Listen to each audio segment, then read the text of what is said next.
There we go. Yeah, my sides are getting ruddy long. Getting tufty over here.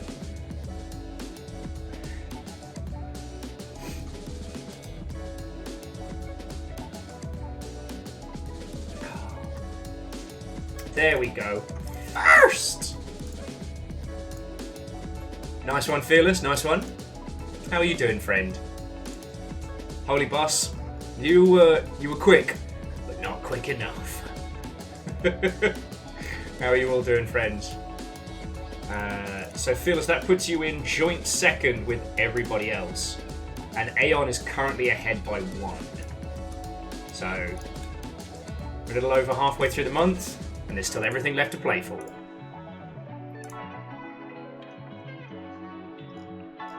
So, Fearless, Boss, Watto and welcome. Come on in, friends. Hello, hello.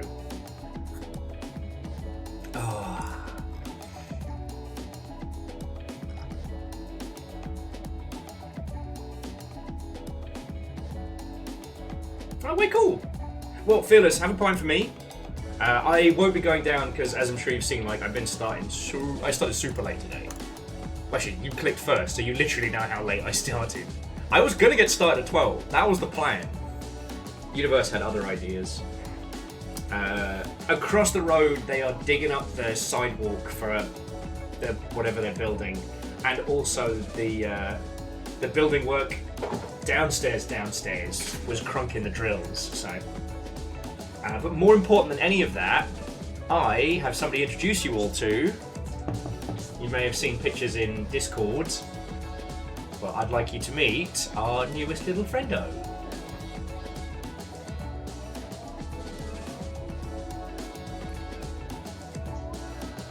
Look at this lovable hairdo with the face. She's so fluffy. She's so fluffy.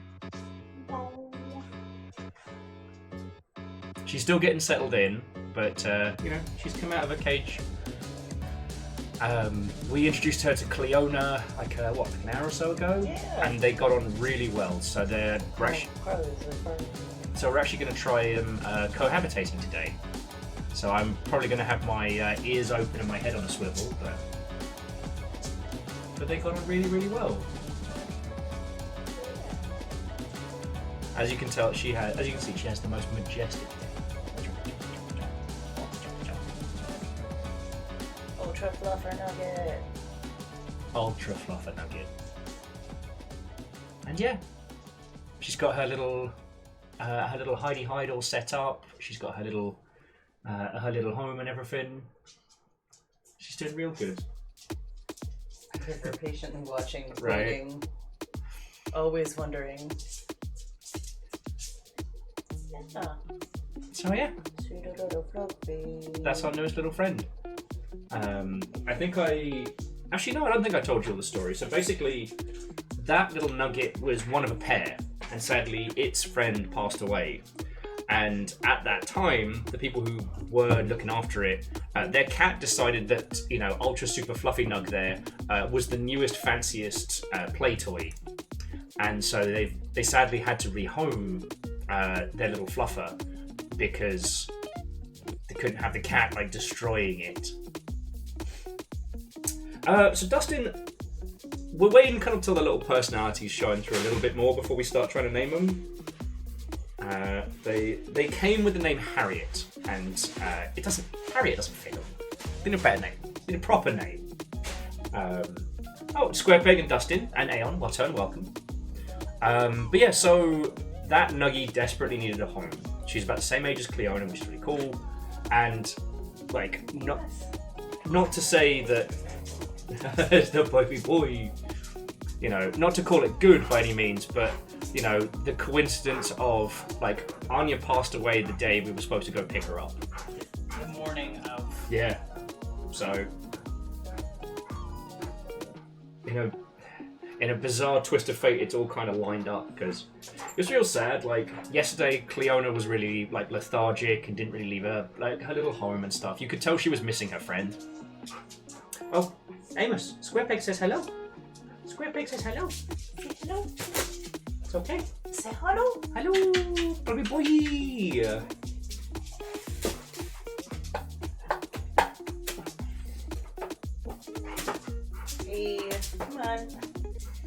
Oh no, and Dustin, and thank you, but like with Anya, we knew she was sickly from when she was a baby. Like, I think I've told you the story 5 times. 4 years longer than we gambled for. Yeah, the vet was like, nah, she's not going to make it past like 6 months. 4 years later. And River, who can do no wrong. Perfect and has no flaws. Can I pet that dog? Can I pet that dog? Can I pet that dog? One day, Dustin, one day. Mommy says hello. Hello. But also to the baby boy. Yeah. But yeah, so expect an inordinate amount of nuggy pictures. Fearless suggested Godiva as a name, as in Lady Godiva, with the majestic fucking hair. I mean, it would mean the amount of time I would spend singing, Holy Diver, you're a tiny nug in a tiny home. Oh, you're so fluffy and stuff. And Vanderbeest, what on welcome. Thank you for filling the pint glass, friends.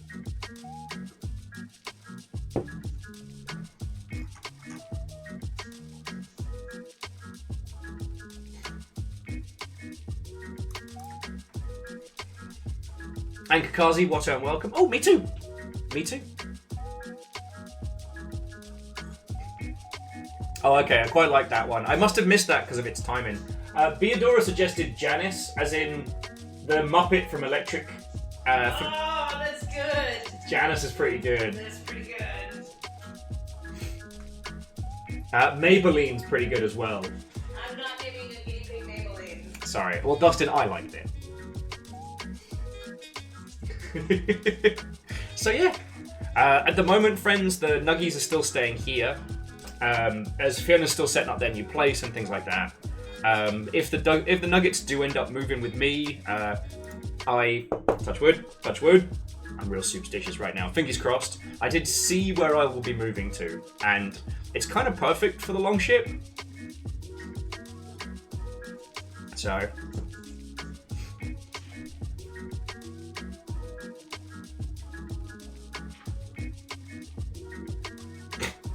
Pan 10.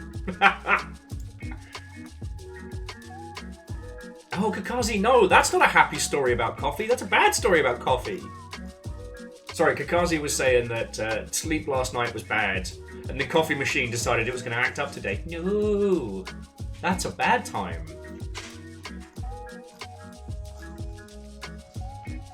That's not a good time at all. I had a big coffee, and this is my second one, because I need that to live. So yeah. New Nuggie is settling in. Hell yeah. Dustin, I've been using this on stream before. Although, I don't look at it like an age joke. I look at it like as, I'm so drunk that... What do you mean, over the hill? Where's the hill? I don't see any hill. Sorry, Evil Geek read Kakazi's story and was like, that is a horror story. I wasn't aware this was a scary stream. You always gotta be ready.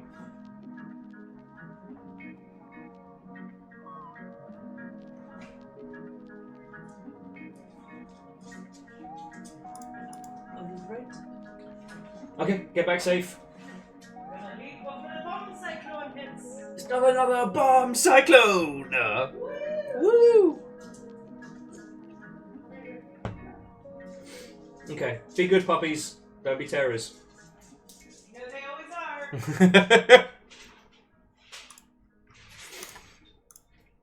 are. So yeah, good luck, have fun, don't die. Oh, thanks for that. Death is forbidden.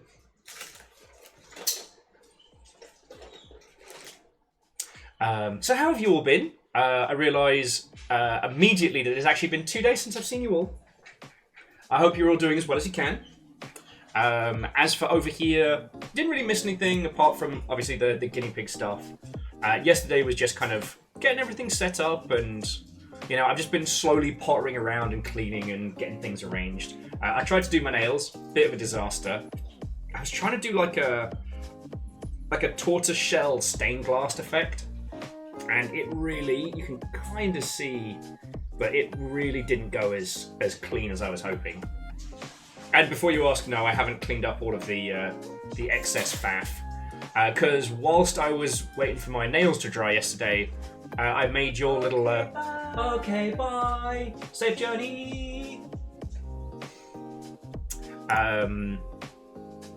Well, so Dustin, I knew mouthwashing was going to be fucked up. And so I was like, I could do this as a stream with Longship After Dark, or I could just make this as a video. The kind of thing you can pause and then continue with at your comfort level. And it was an event. Yeah, Aeon, you already saw it, which I'm still impressed by. Like, and I hope you enjoyed it, because that was it.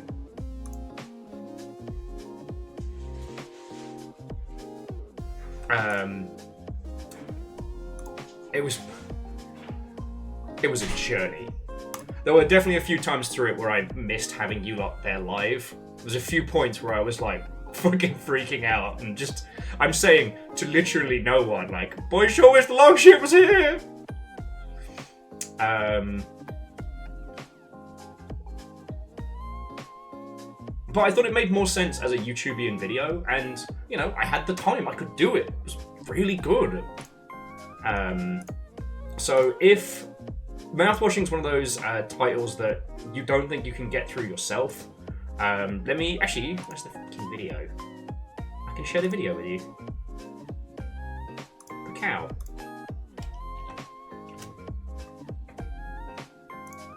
And I've been doing this cheeky thing with YouTube where you pick 3 different thumbnails, and it's supposed to do it for like A/B testing. So for like bigger channels, you might notice that you'll see the same video in your feed, but there'll be different thumbnails. And it's to give the people who run those channels like extra data in terms of like what kinds of thumbnails people look for. I use it because, one, I think it's funny, and then by the end of it, it's basically like screenshot battle royale. Like I can see which one you'll liked the best. So for example, for the Friday night where me and Nessa did Hitman, shocking none of you, everybody does the everybody enjoyed the clown screenshot. Oh, Favour 6, everybody does it, not even just, I forget what terrible shit Mr. Beast has done recently, but everybody does it. It's cool. Because what people used to do was they'd put up a video with a particular thumbnail. If the video didn't get traction, they'd change the thumbnail until it started like hitting. And so YouTube's just kind of automated that. But again, it's not something that I need. I just use it because it makes me laugh to see what screenshots you'll like best. So yeah, that was my day yesterday, friends. I think I'm up to date on Arcane, unless there are more episodes beyond 6. I will highly advise, if you're even vaguely interested in Arcane, watch it as soon as, because it's a banger. We do have a spoiler thread in Discord.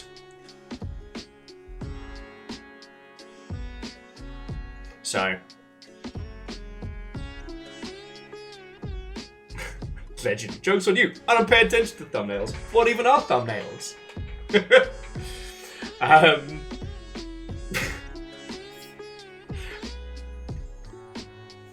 Yeah, Holy Bus. The problem is it's so good that you can't talk about it. So that's why we have things like the spoiler threads and whatnot. And the other thing is I got back into...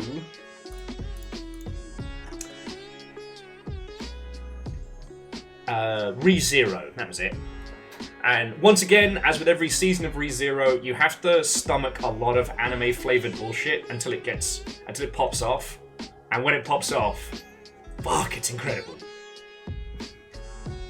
Like, if you enjoy time loop nonsense or time travel nonsense, ReZero is exceptional.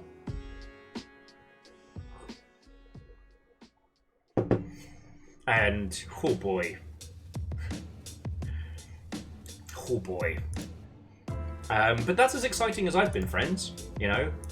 I bought a box of wine, and it lasted me for more than a night.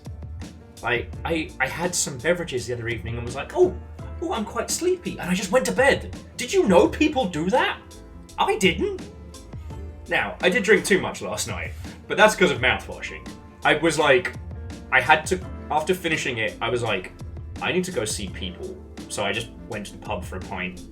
There's a good thing about having a late bar that I can just kind of like get like a last pint of cider in at the end of the night.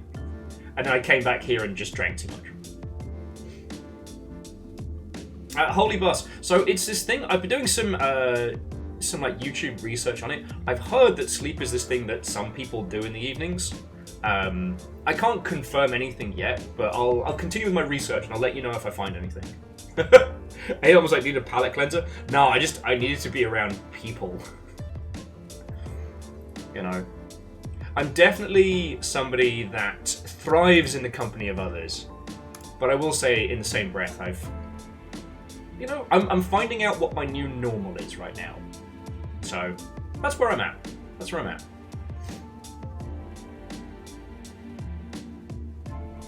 Yeah, Edwin, abso-fucking-lutely. Abso-fucking-lutely.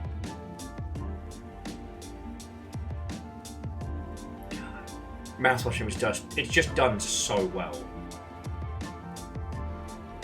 There's one particular puzzle where I had to just fucking stop and go in the other room and just like throw water at my face and breathe. Like, when we're doing things live, it can be a lot more overwhelming than when you're playing it by yourself, even for recording, even for like YouTubian formats. But that shit threw me for a loop.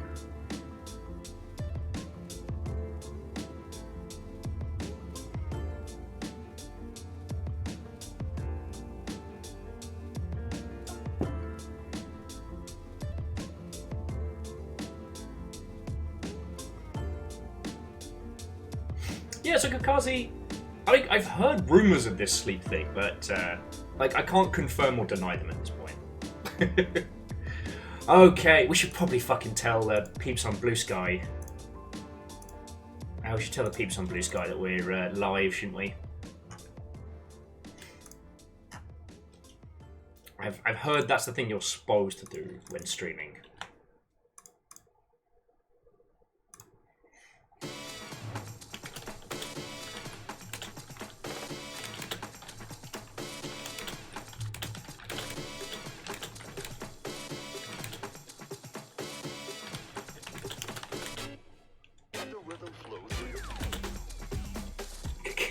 Isn't sleep that thing you can never get enough of? No, that's the incredible taste of Cinnamon Toast Crunch. That's what you're thinking of.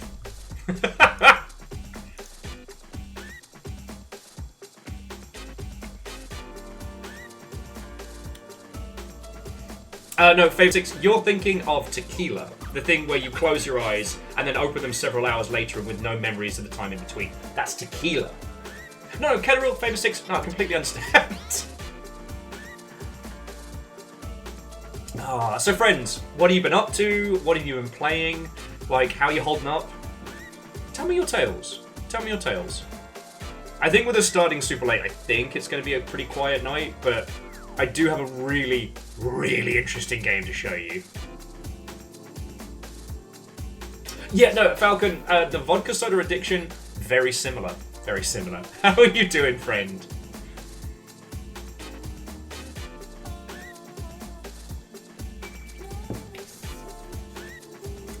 Legends started up Xenoblade Chronicles, the Switch re-release, nice. Kedrill's on Psychonauts 2, ooh, good taste. Kakazi's just smacking the coffee machine. What you need to do, Kakazi, is pick up a broken coffee machine, but don't tell your existing coffee machine. Put it next to it and just smack the shit out of it. Let it know fear. Holy Boss, yo, I didn't realise there was a huge ARG hidden around Buckshot Roulette that has apparently been solved recently. I think I put the video in Videodrome. No, I didn't, because I'm a fucking knobhead. Alright, let me put that video. Let me put that video in Discord. Fave 6 finished a Forbidden Gundam. What's a Forbidden Gundam? So the SDW Heroes kit. Those are so fun. Those are so fun.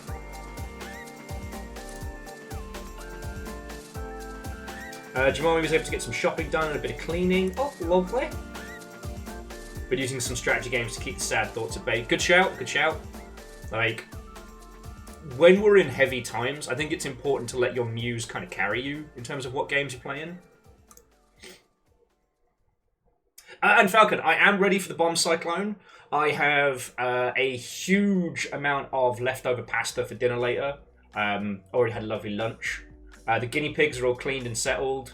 So if the stream drops, that could be because we lose power. So maybe we'll do a hangout with the guinea pigs by candlelight stream if that happens. For those of you unaware, so Seattle is about to experience a bomb cyclone. Now, I've been in a bomb cyclone before. It's fucking wild. It's all the force of a cyclone in the course of about an hour, maybe like an hour and a half tops. We were there at GDC like a couple years back when one of those popped off, and it shut the entire city down.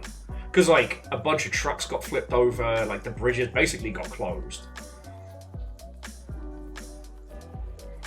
Like, it was wild. And me and Nick were in one of the convention centers, basically watching the trees go sideways. So weird. Oh, that was it. Because I stopped for food at Mel's Diner in San Francisco. Got myself my usual little steak and eggs. It's like my yearly little treat to myself. And then I went in and the weather was fine. I walk out and the trees are sideways and so is the rain. It's fucking wild. And Sir Garrett, Watto, and welcome. I didn't say a proper hi. Aeon's been trying to get their Mario World 80% glitchless. And yeah, thank you for asking. I guess this goes for all of your lovely selves. If you ever want to just like play video games in Discord with folks, you're always welcome to. The only time you need to ask me or the mods is if you're recording. So if you're recording what you're putting out or you're recording your voice at the same time, what have you, then you need to ask permission just so that anybody in there understands that they're being recorded. The Longship is like a max Discord server, which means we get really nice audio quality and stuff like that. That's why we host a lot of like the Sea of Thieves nights there and not in like a group call or things like that. So yeah, it's great for using it.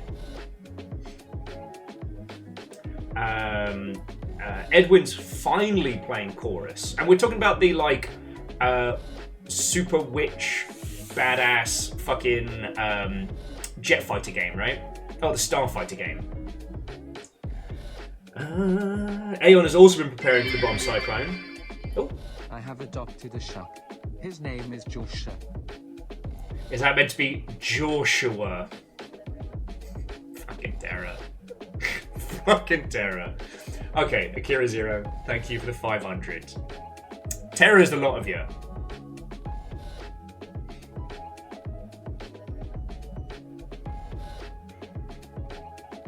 Oh, yeah, Edwin. So Chorus, I forget what happened with Chorus. I think it got a really busy, crammed launch window, but it's a Starfighter game, but it solves all of the problems with those kind of games being very samey by giving you PSA, if you're in the PNW, weather is going to be awful this week. Lots of wind and rain, so stay inside if you can. Hey, so numbers, we were just talking about that, and seriously, thank you for the $5. Like, I'm not in danger zone right now, friends, but let me tell you, we're going to scrape through this month. So I'm extremely grateful. That's what I'm saying. Anyway, blink, blink, blink, blink. Yes. So what we're talking about numbers is the bomb cyclone's happening this afternoon, this evening, and then it's just going to be shitty weather for a while. But as Sir Garrett was taking, yeah, you're talking about hurricane force winds compressed into like an hour, and how powerful they are is kind of shrug question mark, but it's definitely a good day to be inside. It's a good week to start a really long game.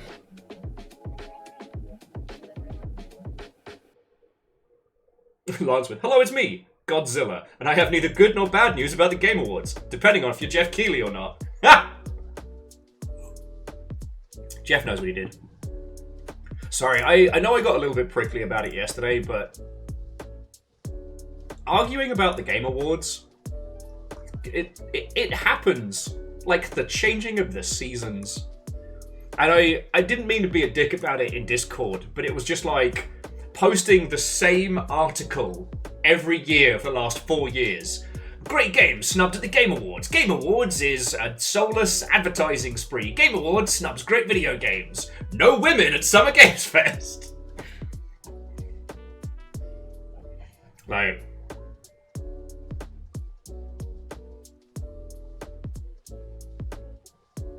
Okay, so Kakazi's checking a Venture Sky app. Shows winds on the map. It looks like the bomb cyclone is barely touching the coastline, but moving northwest up the coast. Okay, well, be safe, everybody up, Vancouver way and beyond.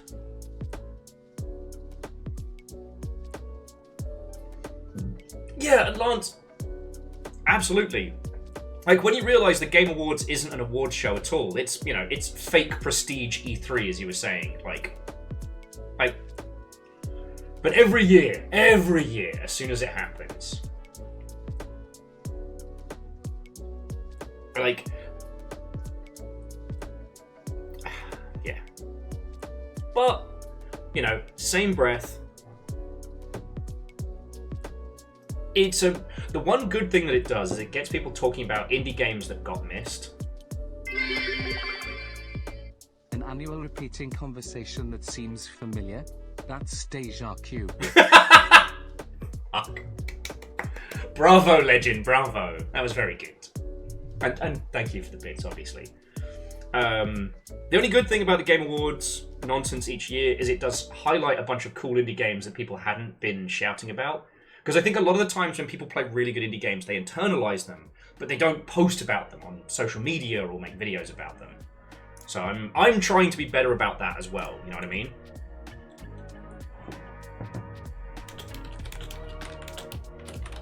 Oh, and Lance, do I have your permission to use the fake Prestige E3 for the Go Live post?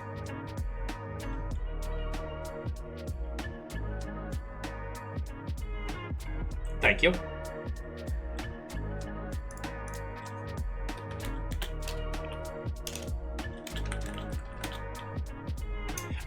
And just jumping back, as Lance was saying, that for people in like Western Washington, it's either like windstorms and down trees, or a lawn chair flipped over and we will rebuild. There's no in-betweens. That's a bomb cyclone. Now, Greenwood, the vague area where I'm at, is in a weird space. So we tend to have our own kind of like microclimate. A lot of the storms either go around us or spend way longer here. So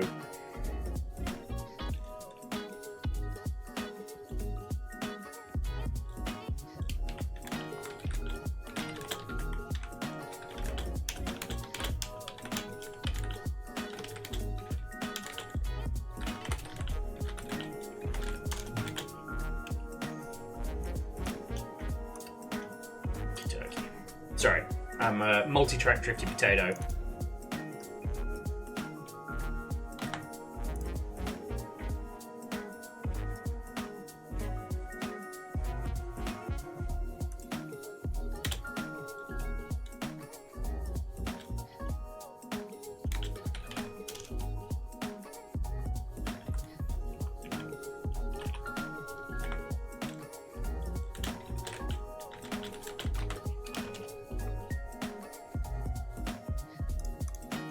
Okay.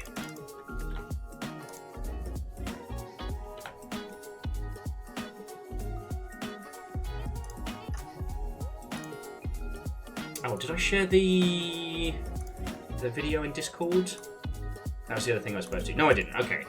So for, I think it was Holy Boss, there's the Buckshot Roulette ARG. Also, I just wanted to point out something, just as an aside to an aside, before we get into like the meaty topics. Mouthwashing was put together by the same publisher who has done so many bangers. So it's a publisher called Critical Reflex, who I'm sad to say they weren't on my radar. Obviously, I'd played their games, but they hadn't, they weren't like Devolver. They weren't somebody I knew. They have also published Lunacid, Arctic Eggs, Buckshot Roulette, and Orcs with an X. Like, they've put out some absolute fucking bangers. And I didn't even fucking realise. I didn't even realise. The titles they have coming up, one is called No, No, I'm Not a Human, that looks incredibly weird. Drowned Lake, which looks like more of a traditional horror game, but you're exploring a haunted lake. And this one called Flawless... You know what, let me just show you Flawless Abbey, because it is going to be easier than me trying to fucking explain it. Like, this is Flawless Abbey.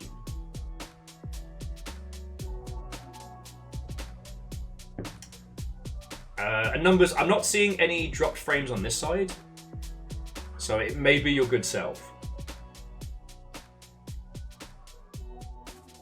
Like, look at this. Look how fucking cool this is. Another great reminder that you don't have to be an amazing animator to make an amazing game.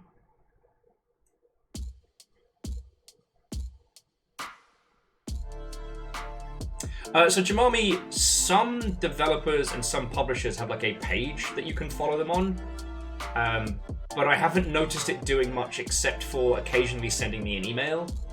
So it's difficult.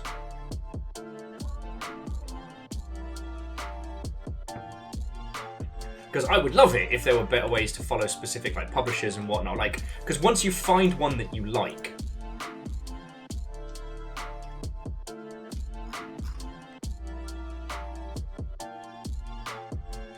no.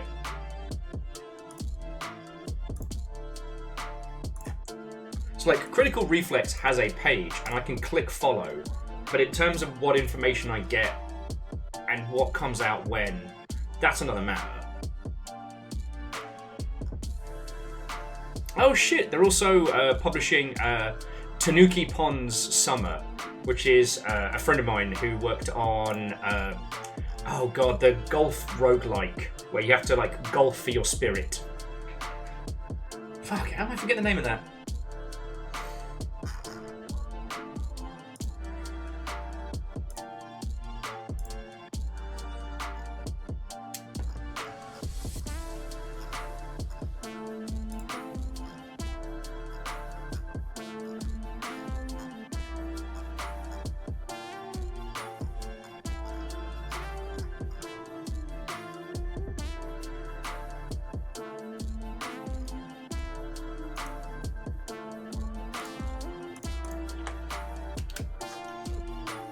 Curse to Golf, thank you, Chonris.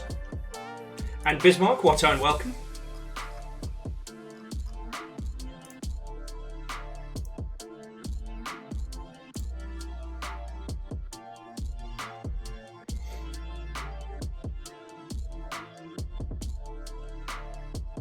Sorry, I'm just trying to get us a nice little post for Blue Sky. You know how it is. So Bismarck, give me 2 seconds. We're about to get into that. Because I have been doing a lot of research on that earlier today.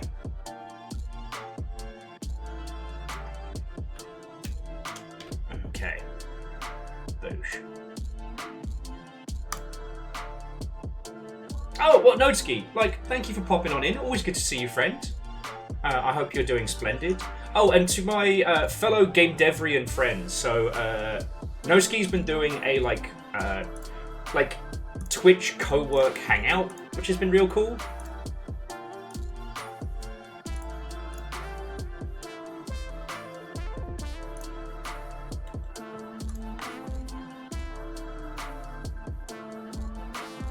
Oh, boo! My Blue Sky post didn't turn into an animated GIF. No.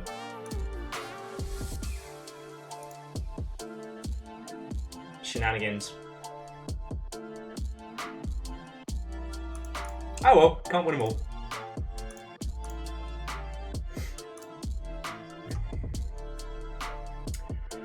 And yeah, no, Lance, I've been really enjoying Blue Sky.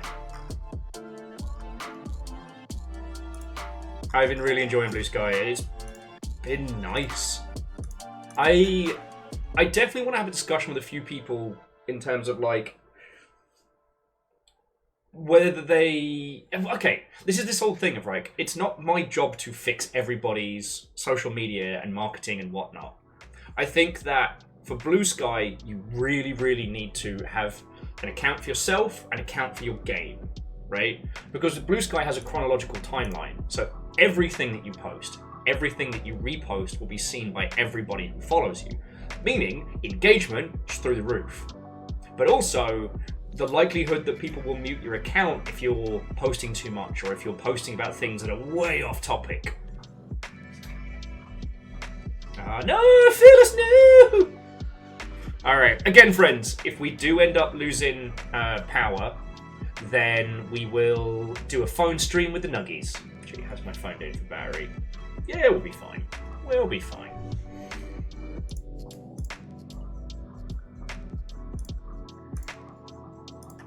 So, I do think that a lot of people need to relearn the old style of social media, which is like, if you want to post as you, that's entirely fine. You don't need to take any advice on this one. But if your goal is to get coverage for your game, if your goal is to get, you know, find people who are interested in your project, what you really need to do is to tailor an account around that. So, like, you know, having a brand account for your game is actually kind of a good idea, right? Set up some IRC channels. Ah, yes, the tying two cans together of the internet. I miss it some days. I miss it.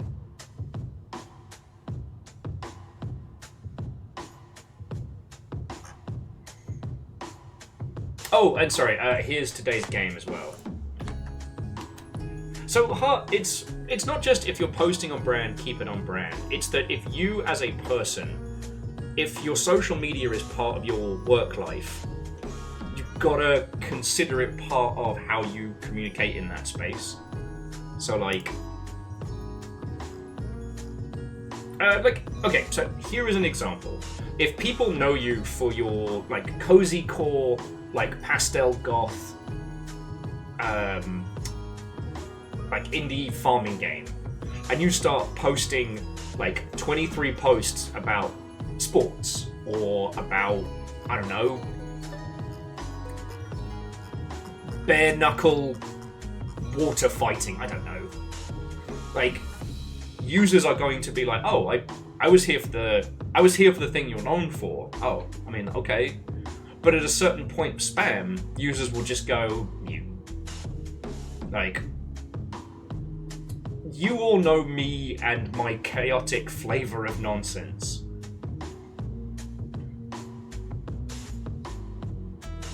And Lance, yes, on Blue Sky it is viable to repost yourself, but that's a tool you have to use carefully. Now, I kind of subscribe to the Rami philosophy of, which is what Rami did during early Twitter, which is you do 3 posts a day at least. You do 1 industry post, you do 1 personal post, and you do 1 post about something you love. All right.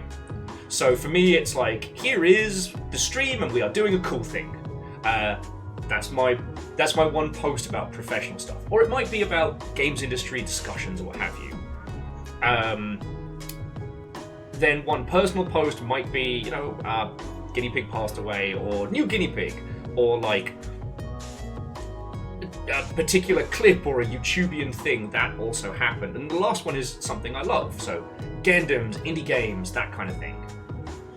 And I know it seems weird to think of it like that, but it's a good way to kind of check yourself if you are running what is essentially like a brand account.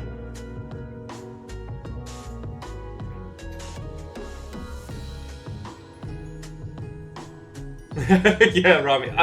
Fearless, I saw that Rami post. I regret to inform you all, I'll be unreachable for the next week, so long as he doesn't lock himself out as if he's flat again.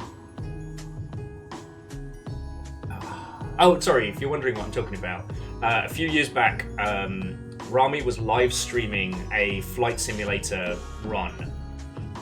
Went out to pick up, I guess, like a delivery or mail or something. The door locked behind him, and Rami couldn't get in, but the stream was still going.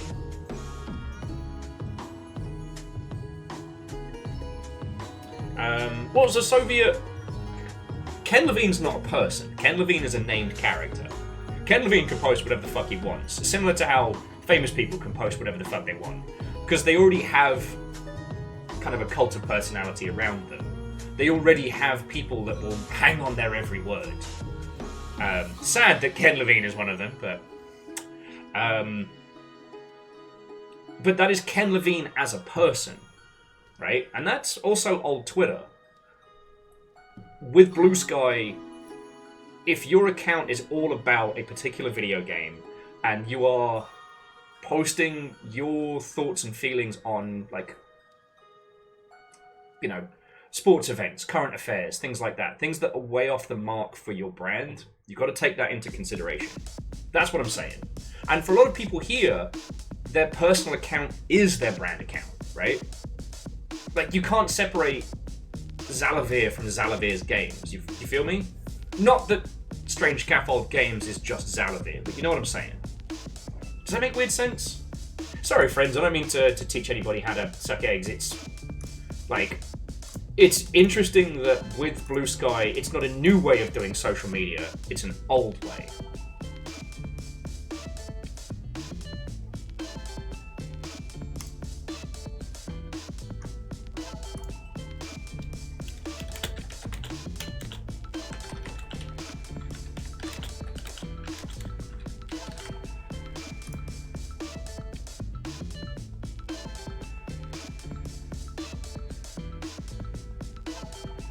Yes. But the other thing is, just very, very quickly, is Blue Sky is incredibly powerful for direct engagement. Like, because if people are coming through you, they either know you or they want to know your stuff. And I fucking love that.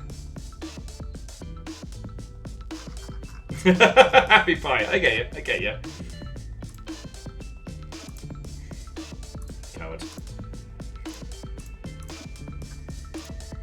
It was so. One thing that was very funny, and I saw this on other platforms, was the Logan versus Tyson fight. I said, unless somebody dies, I don't give a shit. I don't even care who. And apparently, according to sports fans, it was the most mediocre to boring thing they'd ever seen. And I'm just over here being like, fucking told you so. I don't even know sports.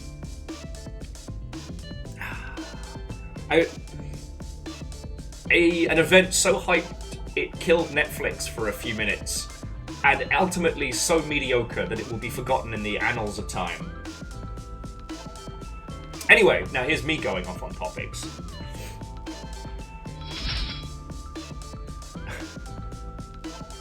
Okay, so we have just been followed by 0x Dead Coffee, which implies the 1Y Living Tea as their antithesis. Hello, Watto, and welcome. Andrews, I took the big Tesco for a joyride. Hell yeah! The biggest dickers.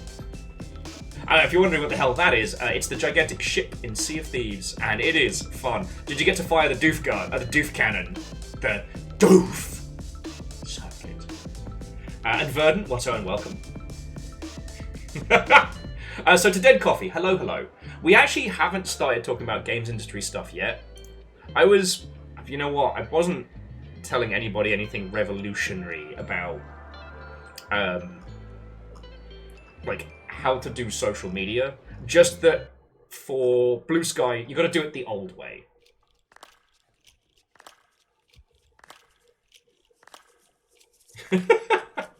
Lizzie lowering a flamethrower. Okay. So, 1, we don't need to talk about the Game Awards. The prizes are made up, and points don't matter. Now, what I will say is that the Game Awards does one thing incredibly well, and that is the entirety of the video game industry and all of the, the gaming community as a whole, all pay attention to it for one night. As a vehicle for advertising, it is wildly successful. and it has often been said that it's worth the price of admission. It's worth $250,000 to get your trailer on there. Alright? But it's not an award show. The awards are a facsimile. They are an evolution of the Spike TV Awards, itself a second attempt at Cybermania 94, but with undue amounts of dancing girls. Because Cybermania 94 is an incredible experience. The Spike TV Awards are an uncomfortable reminder of what we used to be and what we can never return to.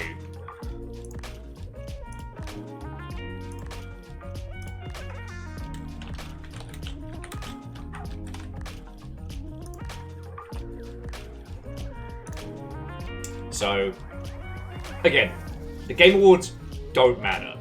Winning a Game Award does not increase your sales. It doesn't result in you getting more marketing deals and whatnot. But the event itself has been responsible for launching many a game. So, you know, the incredible split-screen co-op game, the Prison Break one. Man, apparently I just can't remember names of games today. Good work, my brain. But that one was launched into the stratosphere thanks to this wonderful, like... A Way Out, thank you, Fearless. Like...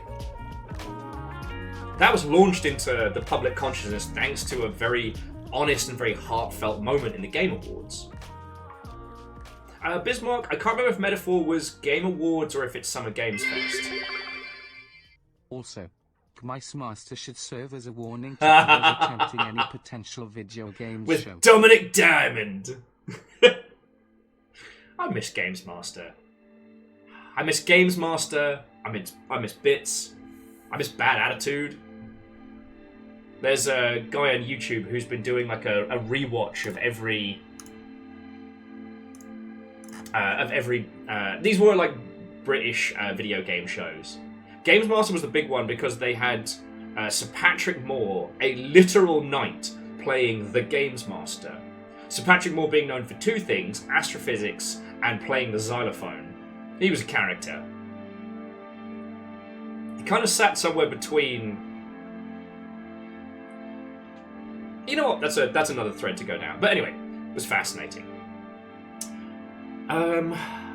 Yeah, so just as we get closer and closer to the Game Awards, yes, we will be watching it, yes, we will be snarking along, but as Lance put it the best, it's not an award show, it's not a symbol of the best of our industry. It's E3 with a fancy ball gown on, alright? And once you get your mind into that and you just view it as the media spectacle it is, it becomes more enjoyable. It's just... Jeffrey Keegles is not our friend. Jeffrey Keegles is a successful businessman who sells advertising slots, who saw what Spike TV did and saw what E3 didn't and went, bet. Like, you can't hate the success of the Game Awards, but it is not a thing to place any grandiose success or any grandiose meaning on, alright? That being said, do vote for Pacific Drive in the open setup. So, let's do the little stuff before we do the big stuff. So, the rest of the little news since last we have nattered. As we talked a little bit about on Saturday, the newest Pokemon games have been the most successful to date in Japan. That's just something to put in your consciousness next time you have to hear, like, oh man, these new Pokemon games are terrible! Well, they're selling like hotcakes. They're selling better than any previous Pokemon games. Dead Coffee, absolutely. Like, Games Master was batted well above its weight category. But let me tell you, so Dead Coffee, if you're bored later on, like, watch like 10 minutes of Games Master just to get yourself acclimatized, and then watch 10 minutes of the Spike TV Video Game Awards. And whereas Games Master was kind of like joshing with the older audience, you know, it was making jokes that kids wouldn't understand, but weren't quite there. Spike TV is just... They might as well have just been fucking spaffing one out in the background. It's not good. It's not good.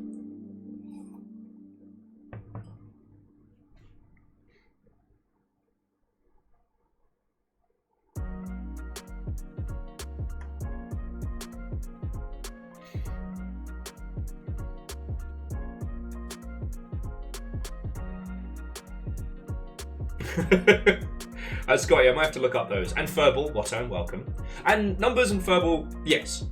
Quality does not equal success. It's just important to understand that, like, Pokemon is not a franchise that is suffering. Like, as we've seen the decline in, for example, Sonic games, we've seen the decline in quality of those. And the Sonic games have been selling less and less, right? Sonic Boom did not sell good. Weirdly, the Sonic Boom TV show is still brilliant, you know? And they've been clawing it back with intermittent elements. But whereas the newest Pokemon game had a lot of bugs, it was janky around the edges, but has been more successful than any of its previous ones, alright? I don't know. Sometimes I feel like I have to readjust people's thinking of, like, Pokemon's no longer like the scrappy little kids franchise. Pikachu kicks Mickey Mouse in the dick. Repeatedly. Repeatedly. And a lot of people that were frustrated with the most recent entry like to say how, you know, Pokemon is dying, Pokemon as a franchise isn't going to continue, and it's like, well, actually, this is important for us when discussing the business of games, alright? Now, what's the other fluffy news before we get into the Sony acquisition? Farming Simulator sold 2 million copies in its first week, outselling Alan Wake 2, which has been out for half a year. I do think that with Alan Wake being on things like Game Pass, it makes it very hard to judge its impact and success. And also that there will be a huge shift in sales once it is released on Steam. I think Alan Wake's audience are a lot artier and a lot older than a lot of other franchises. But good news, Control 2 is probably coming out in the next couple of years, and next year Control 1 will be getting a huge update, which I'm very looking forward to. Oh no, and Dead Coffee, I wholeheartedly agree. Games Master was like smile and wink at the camera. It was British 90s at its peak. Is Alan Wake 2 not on Game Pass? Fuck. You know what? This is the problem with having Game Pass and the Epic Store and Steam. Got them all confuggled. So, my apologies. My apologies. Well, yeah, and Lance, with the Alan Wake 2 DLCs being really cool and also being part of one flow, Kakazi, I'll find the article for it. I realised that I read it and then I forgot to put it in Discord. So I'm sorry. So I'll get you the specific deets. Okay, so we need to talk video games, we need to talk anime, manga, and we need to talk visual novels. So I hope you've got a cup of tea because it's nattering time. So,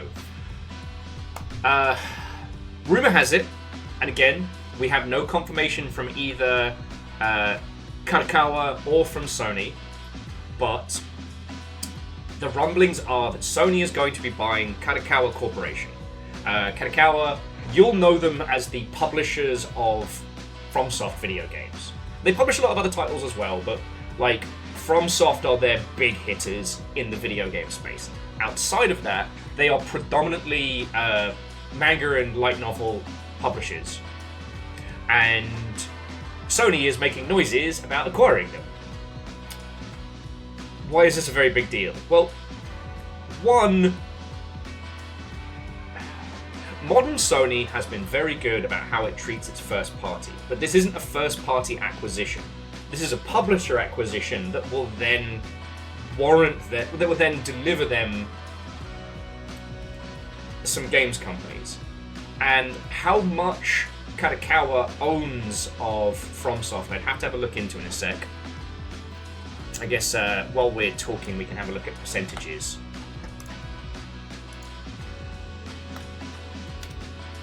The big thing that everyone's freaking out about is its effect on anime and manga, right? Because right now, Sony have a huge hold on the anime industry. Like, for everybody outside of Japan, you know, they own Crunchyroll, they owned Funimation before they smushed those two together. Like, they're one of the biggest publishing heavyweights in anime. Oh shit! Sorry, as an aside to an aside, apparently the Kadokawa shares jumped 16% after the leak yesterday that this might be happening. Alright.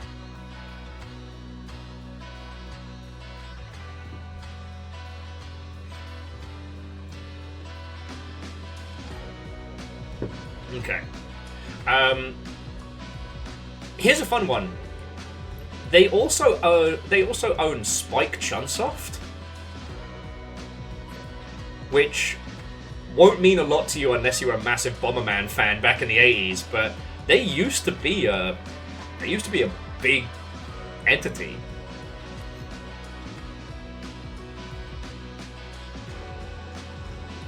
Yeah, but sorry, I'm just checking Spike and Chunsoft to see like their current layout. Yeah, okay. So FromSoft is majority owned by Kadokawa, with Six Joy Hong Kong and Sony being the other non-controlling owners.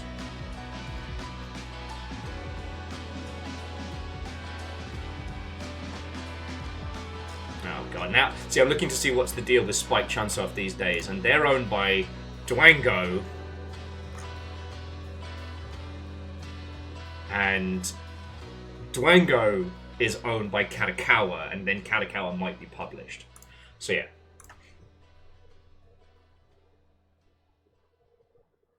Huh. Reactor online. Hey! Weapons online. All systems nominal. What ho, Vikings? What ho and welcome, Lyris. 64 big shouts. God, 46 months. Fucking yo, how are you doing? Hello, hello. Come on in, friend. Come on in. We're just talking about the potential Sony acquisition of Kadokawa. And there's so many things that this would affect. Now, you're right, Edwin. Who was it who was saying? Chaunerus. Spike Chunsoft does the Danganronpa series. Now, do they port it? Or do they do the translation? Or is that their production? Okay, so they developed Danganronpa.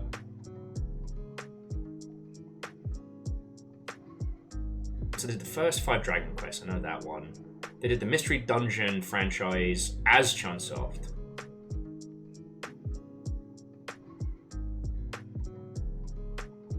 Okay.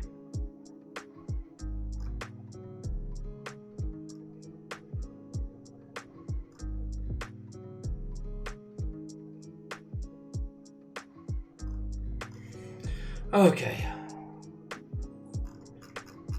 Just seeing what they've... Okay, so as a developer, it looks like Zero Escape Virtue's Last Reward was their last, just only developer. Oh no, sorry, that was as Chunsoft. Spike Chunsoft, what was their last developed title? Dragon Ball Spark and Zero.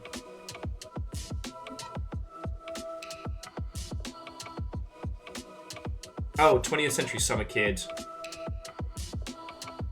And a few other... Looks like a lot of Japanese only or Japanese predominantly released titles. Oh, they did the Sondominium Files. Sonominium Files. Blech.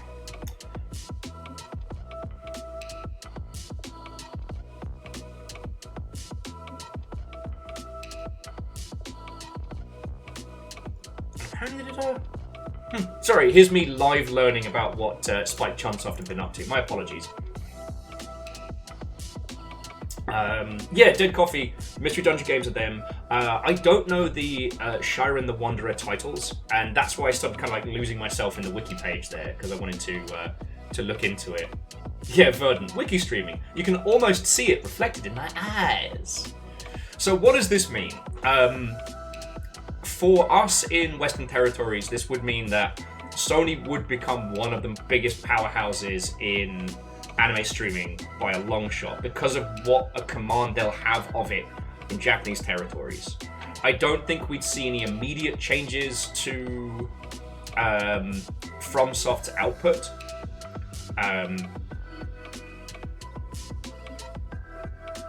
I know that Sony would fucking love it if they could have FromSoft future titles as like PlayStation exclusives. That would be a huge boon for them.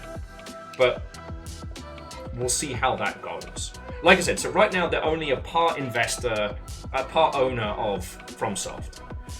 And while it has never been, I don't know if it's been officially confirmed, like, it doesn't take a genius to work out that, like, Bloodborne was a special deal. Sony paid them handsomely to make it, and to keep it as a PS4 exclusive, right? That's why we haven't seen a remaster, we haven't seen a re-release.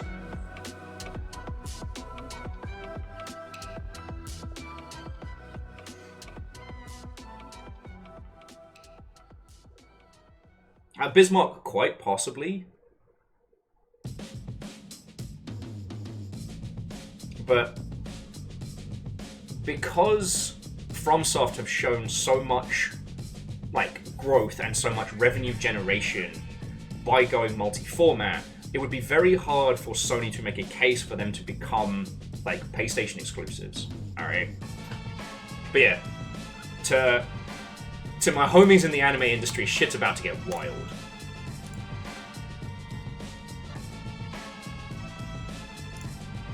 And Favor 6, Microsoft's not leaving the console market. It's the same thing we've talked about a lot, which is Microsoft's strategy, which they have all but confirmed, is that it's not about buying a console anymore. It's about being on the Microsoft platform, right? Their new marketing campaign is this is an Xbox, and it shows a phone and a laptop and an Xbox console, but also a PC. Like, the idea that all of these different environments are Xbox. And I think that's where their strategy lies. What Sony's future strategy moving forward is, in terms of their like Sony video games, I have no fucking clue. Because again, much like when we discussed like the Microsoft acquisition, it's Sony buying Kadokawa, not PlayStation buying Kadokawa.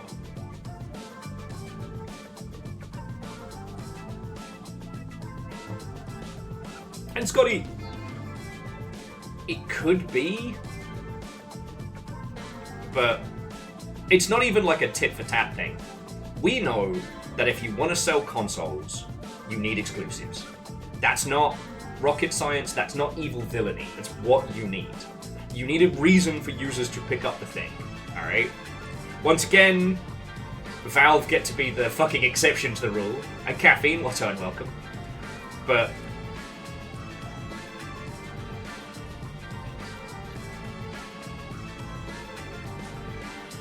well, and Scotty, to my understanding, that's just the agreements they made to varying monopoly boards in varying different governments.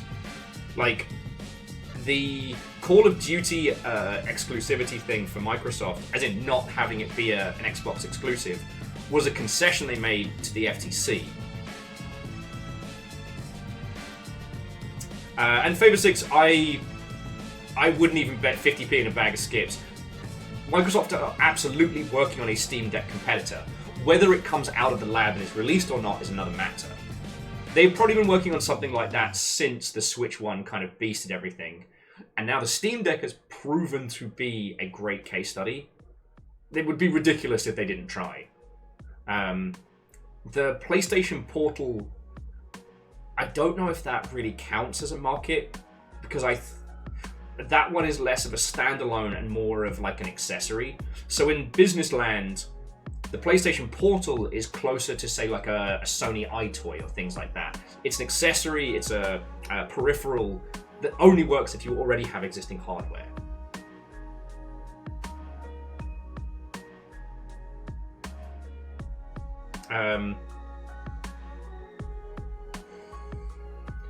So Soviet, I have not heard anything about Sony having any involvement in that regards in video games. I know the anime industry tries to maintain a certain level of conservatism in terms of like how the Japanese public perceive a lot of things. So, for example, Sunrise kept saying that The Witch from Mercury wasn't as gay as we thought it was. Spoiler, it absolutely fucking is. Like, this is just a hyperbole example, but at the end of Witch from Mercury, two characters were stated as not actually dating. They were just, together for legal reasons. And we're like, fucking really? Because you get to see one character and they have these 3 nails, all clipped short. And these ones are long. That's for fucking. Yeah, it's a parent company trying to do they were just roommates. But that's unfortunately quite common with some of the big Japanese conglomerates.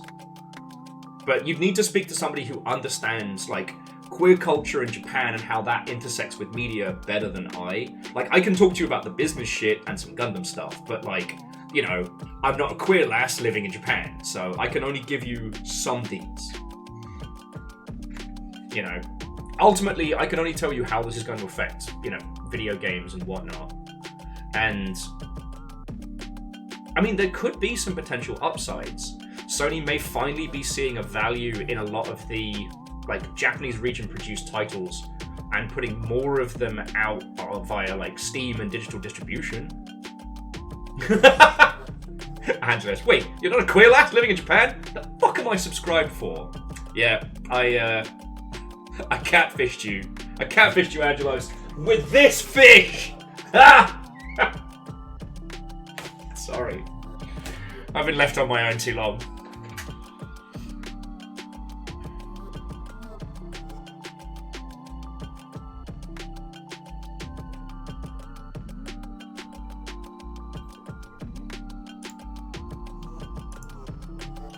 And Holy Bus Crusader, what turn welcome.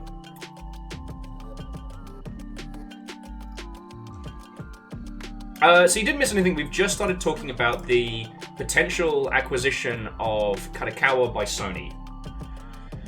Now, God, this is one of those days where I wish I was besties with, like, Jeff Thu or somebody who understands, like, the Japanese anime industry far better than I. Like, I know the basics, right? Light novels and manga are produced at an alarmingly fast rate. The ones that start taking up traction will be acquired by one of the different, super publishing entities that will then turn them into anime, either, for domestic or for international audiences. That situation being controlled and dominated by one company is a bit fucking scary, I won't lie. And Virals, what turn welcome. Oh yeah, and Holy Bus, the big reveal. All along, I've not actually been a gay lass living in Japan. I am, in fact, a disaster Brit living in Seattle. Lance, I don't need to live with a carp of lies. I sleep with it. I make myself laugh.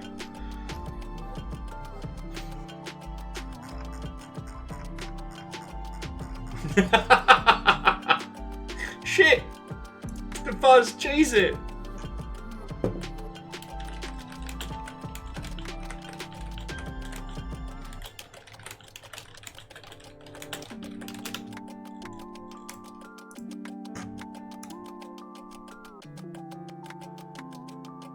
And caffeine, no one needs horror thoughts that have come yet to pass, but I do believe that for all the nonsense that Gaben puts up, that this has been thought out well in advance.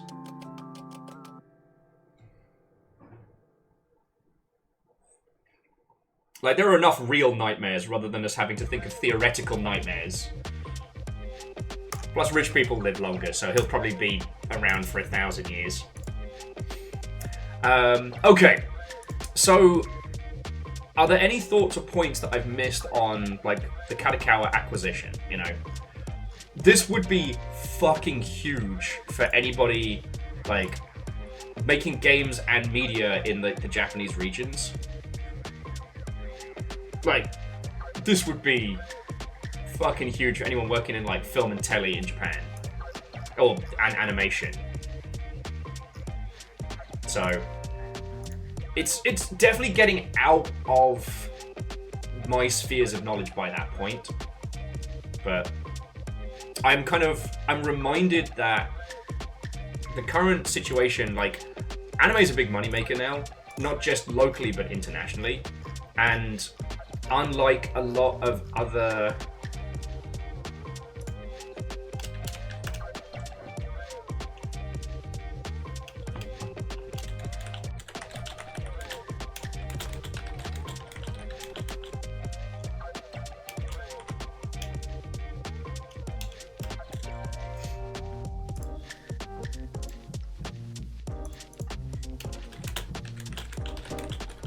Sorry, bear with me just a second.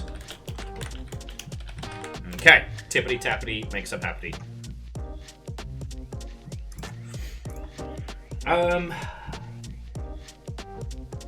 Sorry. Yeah. Anime and manga is big business internationally. It's always been huge, but it's not been at a point where it could be monetized this directly. Like, for those of us that remember the VHS and DVD era, like, there were a few people like ADV, Manga Entertainment and things like that were selling first the VHS tapes and then DVDs online. Then they started to be in physical stores. And during the era of physical media, you know, sorry, I shouldn't say the era of physical media, but I mean,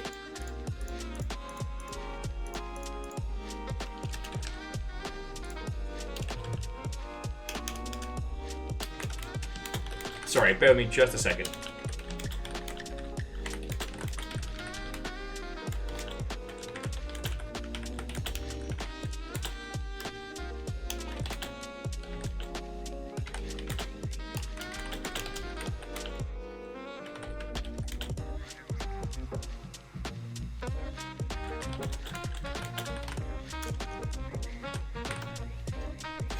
Okay, sorry about that. Basically, Fiona asked if they could borrow my Steam Deck to play some Sea of Thieves, and I was like, hell yeah.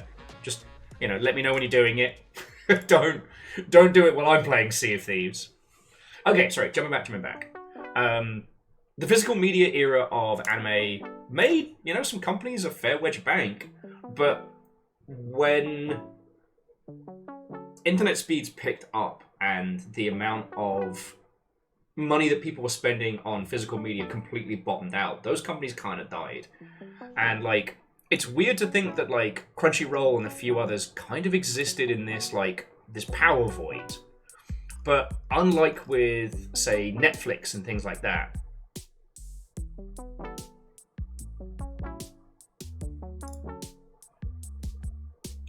Crunchyroll and Funimation managed to hold, I don't want to say a monopoly, but, like, there wasn't the same kind of bizarre fracturing that we saw. Now, we have seen services like Hulu and Disney and things like that trying to snap up anime that hasn't already been acquired, but they're doing a dog shit job of, like, advertising and showing them. There's a couple on Disney Plus that are really fucking good that you wouldn't know were there. Netflix has gotten better about advertising its anime offerings, but, you know, Netflix jail is a term I've heard quite a few anime fans throw around. But yeah, Crunchyroll's the fucking big one for English language, like, anime distribution. And now Sony's basically gonna be, I don't know a better way to phrase it than farm to table. You know, they'll have the rights to the visual novels and the mangas they made, and then will be the entire process of adaptation. And that doesn't fill me with joy. Now, again, there are a bunch of you here who may know way more about me than this process, and I'd love to hear your thoughts and feels on this. But it kind of sounds like, yeah, it kind of sounds like the anime world's about to get shit up. Verdun, I spell it with a U. It's one of those things I started saying wrong on purpose, and now I'm stuck saying it. But it's fine. It only annoys the worst kind of people on the internet, so I'm gonna keep doing it. It's like Gandam. Which I did notice somebody in the Longship posting Gandam.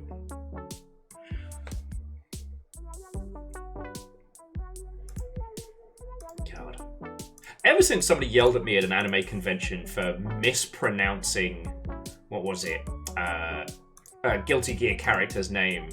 I've gone out of my way to annoy the kind of person who would yell at you for mispronouncing a name.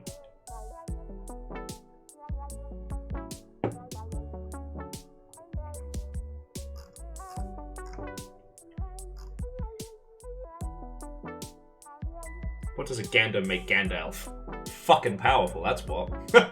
Unstoppable.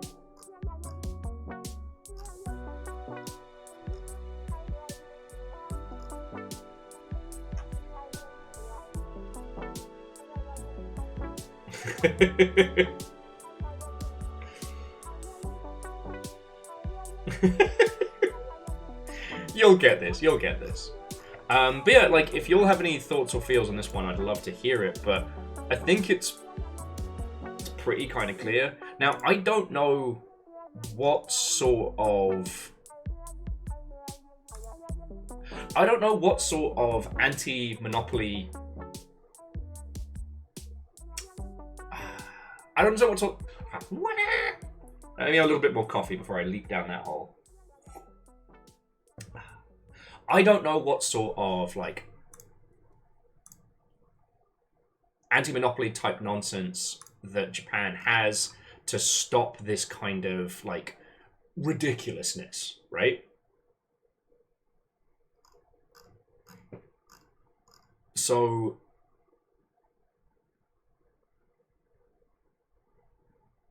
I don't know if we'll see anything. Like, as a blocker, as a stopper, or as a change, or what have you. I think it would be really... It would be super Cybermania 94 of them to actually, like, block that... break that shit up. But... the last time we went down this rabbit hole was obviously with the Microsoft and Sony acquisition, and the problem is that a lot of government legislation is based around, like, physical industry, physical goods, physical labor. We've never really had a government step in to stop a monopoly of entertainment. Like, there was the big breaking up of the Hollywood studios, but that was more due to, like, the non-competition clauses and the fact that studios were just owning people. So, I don't know. Like... yeah, Disney have been just quietly buying everything up over here, and there's been nary a peep. Like, the Microsoft one, I think, is we've seen the most amount of pushback. So... and again, that's just English language territories. Like I said, this is one of those regions where I really wish I had, like, an expert on, the state of the Japanese anime industry to talk with, and what that might have as a knock-on effect. You know? It's worth noting that this probably wouldn't result in mass layoffs inside of something like Spike Chunsoft or FromSoft, unless they were already doing poorly. But we'll see, alright? This acquisition isn't about, like, IP ownership. Sony wants to own the whole fucking machine. They want to own the farm, they want to own the sausage making factory, and they want to own the restaurant, right? That's the maneuver. You know, the ActiBliz acquisition via Microsoft was supposed to be a smart play, but it turned out that, yeah, they were more interested in IPs and really hadn't thought through the fucking plan of what they were going to do. And if one more person compares this to Embracer Group, I'm going to shit. Sorry, that's a bit of hyperbole. But this is one of those things where I try not to get, like, I wouldn't say fighty. I try not to be a knobend on social media about it, but with the Longship, we have a much better grasp and a much better understanding of games industry stuff than a lot of other spaces.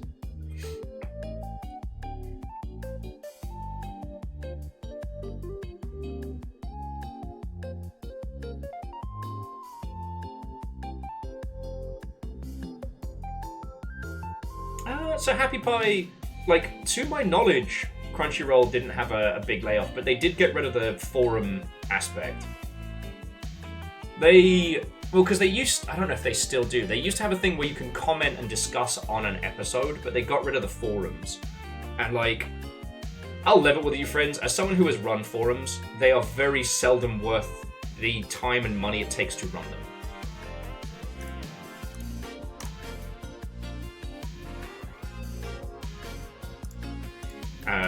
But yeah, sorry, jumping back. On the Embracer thing, I forget that the rest of the industry doesn't look into this shit as much as we do.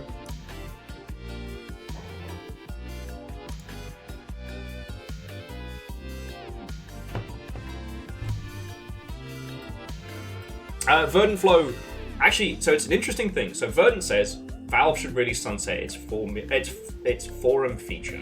So, the Anti-Defamation League recently released a investigation they've done into Valve and the amount of hate speech that's nurturing in and around Steam. And it wasn't good.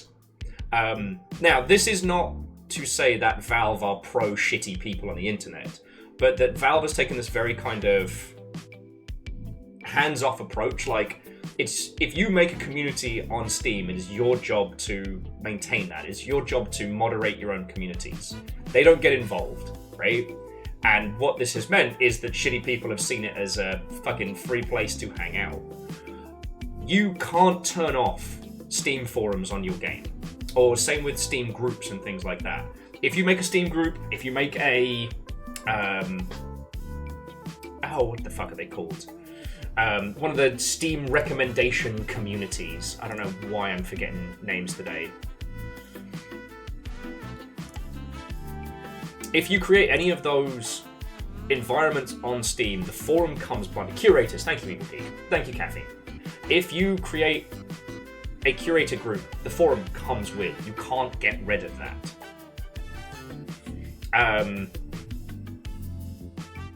I have been hoping for years that Valve would let people just fucking turn that shit off.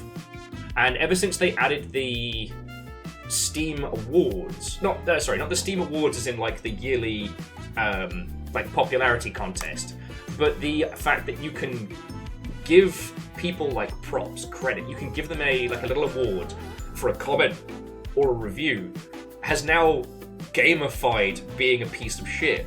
So users will jump from Steam forum to Steam forum on games and just troll, you know, usually something involving air quotes woke nonsense. Is this game woke? And then loads of people will give this person like the little gesture emote as if to say what a fucking clown. But they're still getting points and recognition. It's a gamification of trolling. Like, and unless you can dedicate the time to keep your system upright, like unless you can dedicate dev hours or staff to keeping those forums well maintained and well handled, they just spill out into turgid nonsense. Alright, Fearless, have a lovely rest of your evening. Fearless, the chances I'm still going is entirely up to the cyclone, but most likely. So, yeah, I have despised Steam forums for a long time, and I'd love to see them gone. Now, you know me, I don't try to go into current affairs too much, because there isn't a lot that I can add that will be of value. But one of the interesting things was, over here in the US, there's been at least one senator who's jumped on this and been like, "Oi, Valve, sort this shit out or else." Because right now, you know, the American political system is in fucking descent into freefall of madness. And, you know, people in that environment are trying to score points wherever they can. This is one of the reasons why I'm always against government oversight of, like, video games, because we're at the whims of fuckery. Anyway, we don't need to go down that route, but it's worth noting that this particular report on Valve could actually have consequences, that they might need to act now before the machine can lumber into gear. And the quickest thing to do would just be, right, Steam forums, gone. And, like, Unholy Glee, it would be sad to lose a lot of those. I mean, we could keep Steam guides and Steam workshops and whatnot, but... and the other thing would be to create a closed loop with people's representation and stuff like that. Our numbers, no! Well, I guess I'm coming to you from a tiny screen. I'm so sorry, friend. Hey, and Fearless, I appreciate that. You know, all lurks make number go up. And maybe one day Mr. Twitch will give us the purple tick and I'll have to play fucking Raft. But yeah. The other thing would be to essentially turn Steam into a closed loop in terms of representation. No, not like that. God damn it. Why did I forget how to fucking speak today?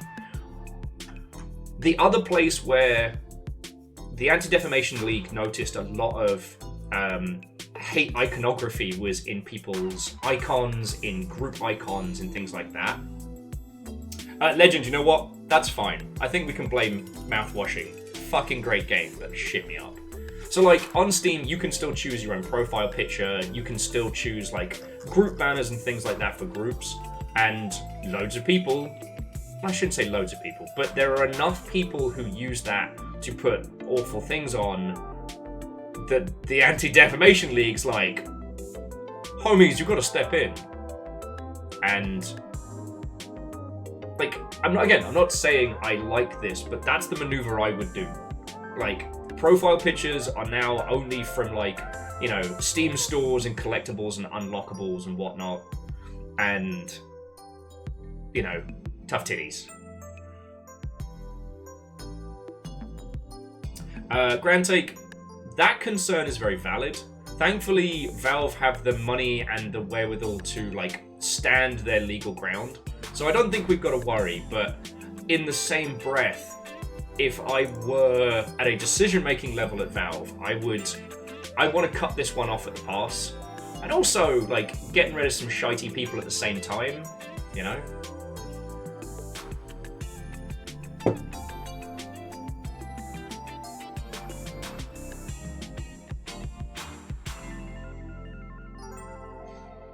So yeah. So that's the only other thing that's really kind of large note crossed my feed.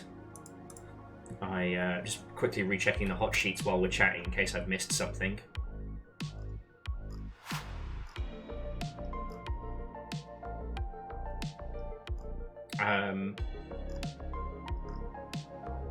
Seeing how much the Pokemon TCG Pocket has made is making me feel a little bit queasy. They've already generated $120 million since launch, which was only, like, what, a week or two ago?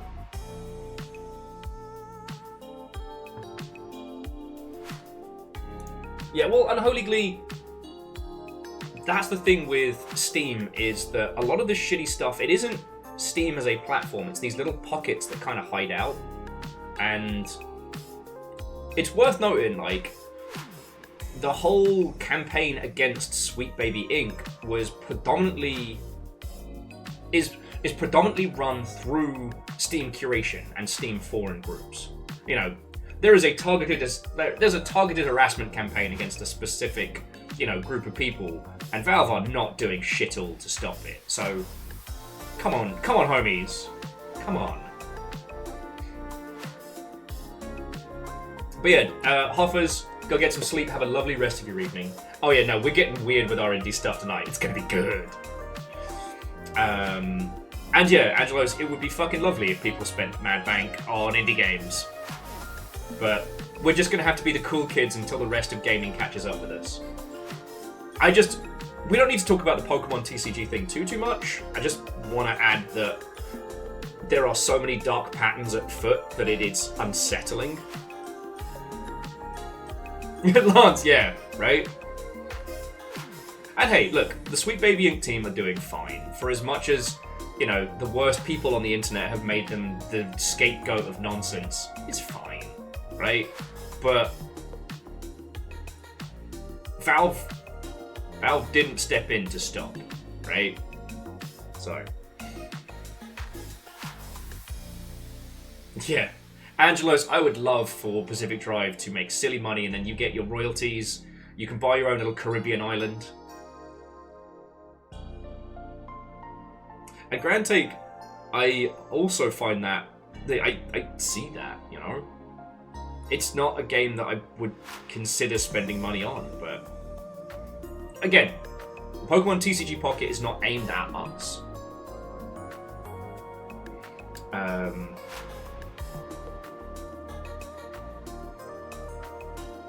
And in other news,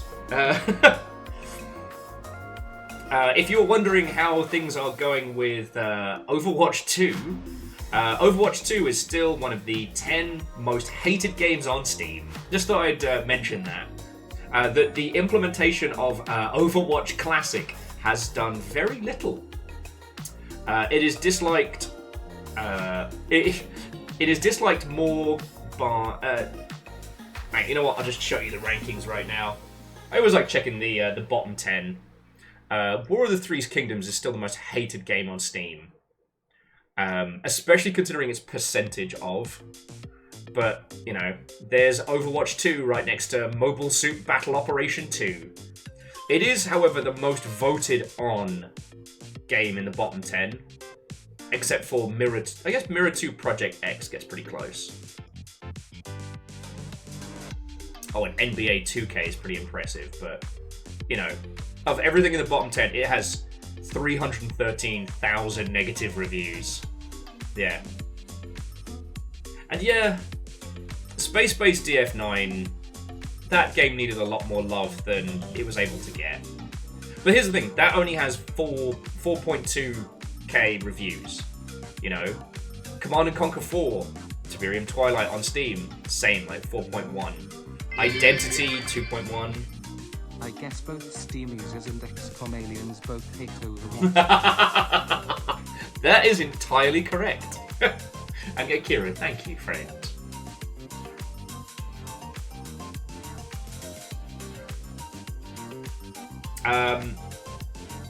Bismarck, you are right that it is more liked than Flat Out 3, which is fine. But Flat Out 3 only has 4.7k reviews. Overwatch 2 has 300, like an order of magnitude larger. Usually the more reviews you have, the more even keel something gets just by process of number. But just thought I'd point that one out, you know. Wouldn't say it's even Schadenfreude, just it's worth noting.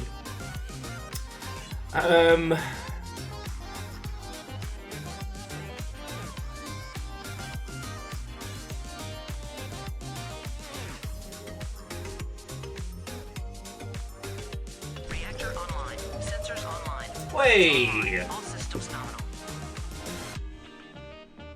Button. Fusky, thank you for 11 months. You're nearly at the final form of the Longship, you fucking legend. So, thank you. Button! And Lance, it is very funny, but it's like the sports fans are coming from a very, very different place. So, like, they'll buy a game based on the sport they love, and then be fucking mad about it.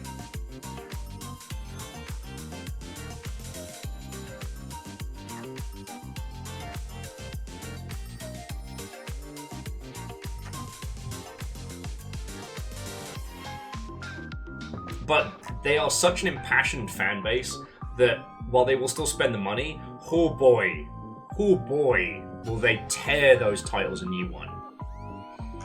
Okay.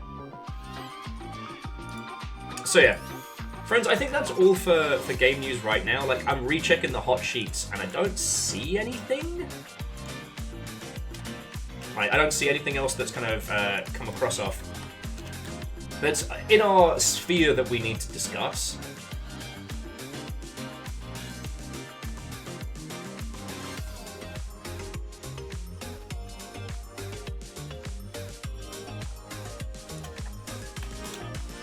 I am trying to find that Control article. Here we go.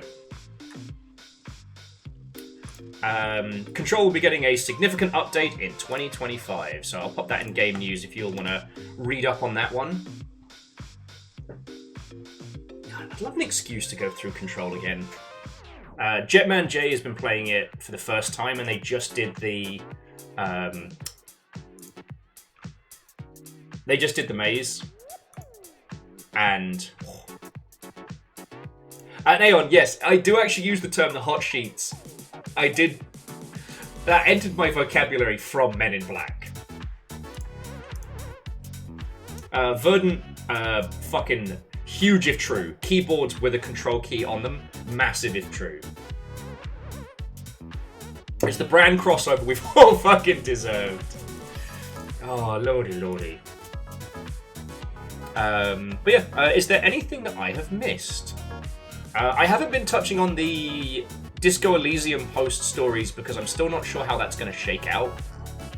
For those who don't know, like, the studio behind Disco Elysium didn't close, but everybody fucked off in about 3 different directions. And I think at this point we have 3 different studios, all from different ex-Disco Elysium devs. And which ones will actually put out a game and which ones won't, only time will tell. And hey, like, no hate to them, it's just, we've passed the point now in the industry where it is news for devs to start a new studio. Because the best people we know have started studios and they have not managed to find funding. So, I do have one important question though, friends, to pose to you. Are we doing nice and spicy knickknacks, or are we doing Monster Munch before we get started? What do you reckon?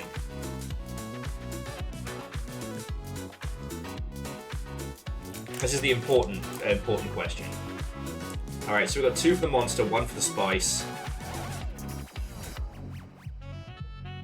Looks like Monster Munch is winning.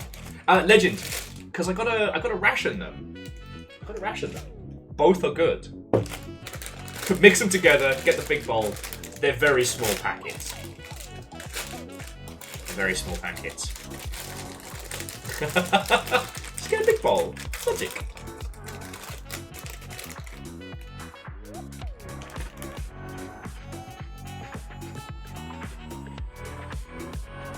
Okay.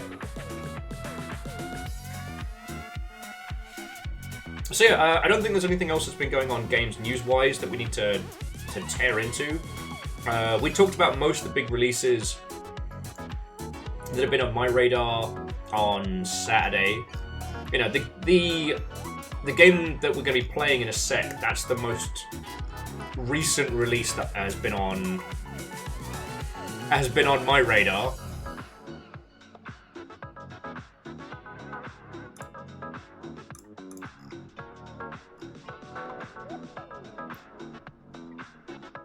Oh god, Scotty, that's horrifying. I mean, I'll kind of take that over the shrinkflation of the US side.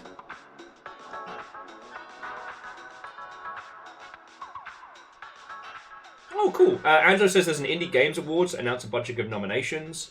Pacific Drive got nominated for Best Music. Fuck yeah. Way cool.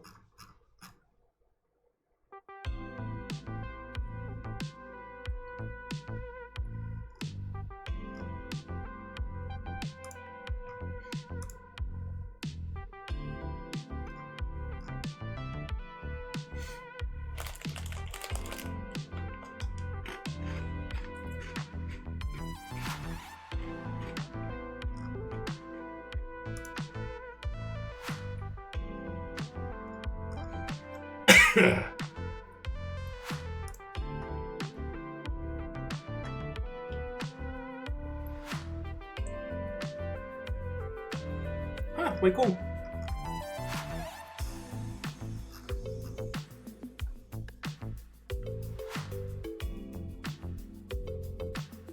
Oh, sorry. Angelos was just linking to this indie game awards, and they've got Victoria on there, which is real cool. It's that weird thing of like there are two reasons to start an award ceremony, right? One is to like acknowledge artistic achievements in games, and the other is to sell. Like, and the other is to sell adverts, right? And it's so weird because I've done a lot of games award judging, and I really enjoy doing it. But it's wild how different the different groups are.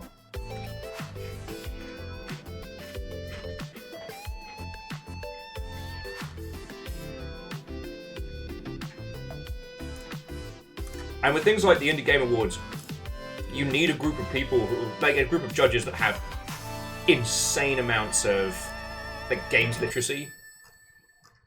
I can't talk about how BAFTA do their judging. I don't know what I'm allowed to discuss and otherwise, but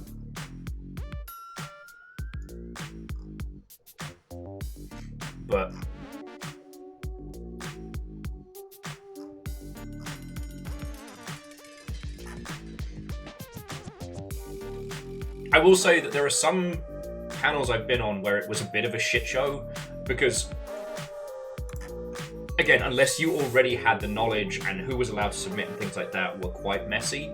Naming no names, I was part of one panel where they let people put demos and pre-release builds alongside released games, and I'm just like, no, that's not how it works. If you want to do a demo award show, I'm fine with it.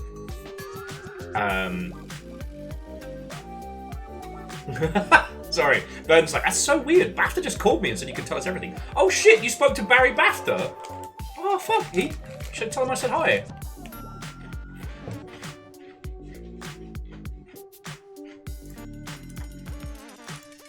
But it's like, games are incredibly hard to judge. And I don't just mean like in terms of how subjective they are, but just hours in a day. I play a lot more games than most industry folks that I know, in terms of variety, but, like, how do you judge UFO 50? Somebody the other day called it a series of mini-games, and I got irrationally angry about that, because there is nothing mini but a game that takes 8 hours! Homie!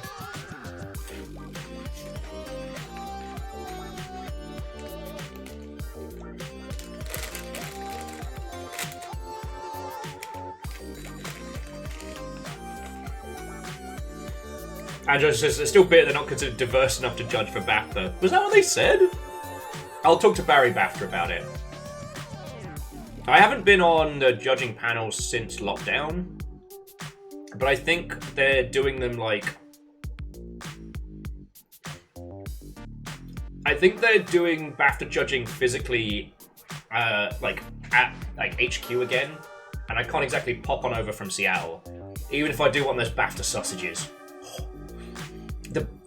The kitchen at BAFTA do these little like mini sausages, and they are god tier. Only reason to go to the clubhouse.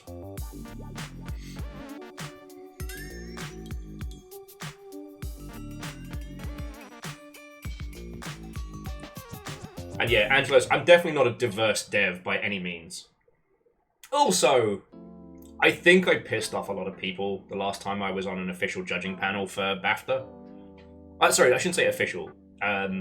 In previous years, this is no commentary on how BAFTA judges their games at this year and coming up, but in previous years, all the BAFTA Games peeps voted on what would be the shortlist, and then a group of panelists were chosen for each category, and then each award was discussed by a different panel of judges, which is really fucking cool. I was on multiplayer last. I don't think it was Evolve. Might have been Evolving Game. I'd have to check.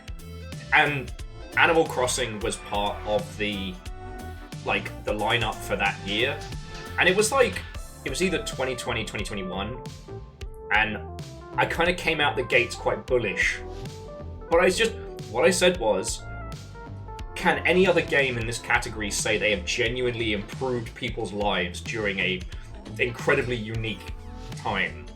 And I think I shut down a few people who had their little champion game they were gonna. And that was mean on my part. But also, lockdown, Animal Crossing was one of the great forces of good in our industry. I'm sorry, Dave from Dave Davison's video game publisher Superhouse. I know you love COD, but you cannot say that it did good for the world.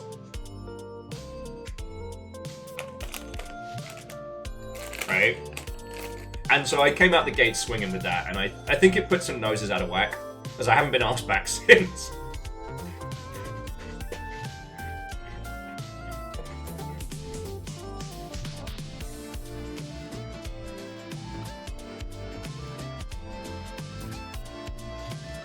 Oh, actually, no, Unholy Glee. I love talking about this.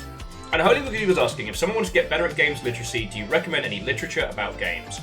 Errant Signal... My three would be Errant Signal, Dungeon Chill, Game Maker's Toolkit. They, between those three channels, cover such a wide variety of games, and gives you such an understanding of them, both modern and classic.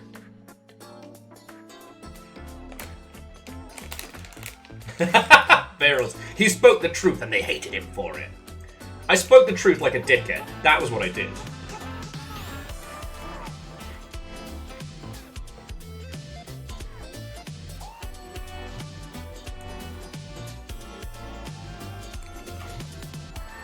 But it was something that I strongly believed in, and I'm not in the habit of minching words. Oh, okay. Unholy Glee. Game Maker's Toolkit, Errant Signal, and Dungeon Chill are my big three at the moment. There's a couple of others that other people recommend. So Jacob Geller comes up a lot, and who's the guy in the bounce? Actually, no, you know what? Jacob Geller's pretty good. I disagree with him on specifics about industry stuff, but he is not a bad person to listen to. Do you know what I mean? Does that make a weird sense? Like, I don't recommend against him, but there's a few of his videos where I find myself going, well, actually, does he have a Geller field? I haven't tested it. Bring me the railgun.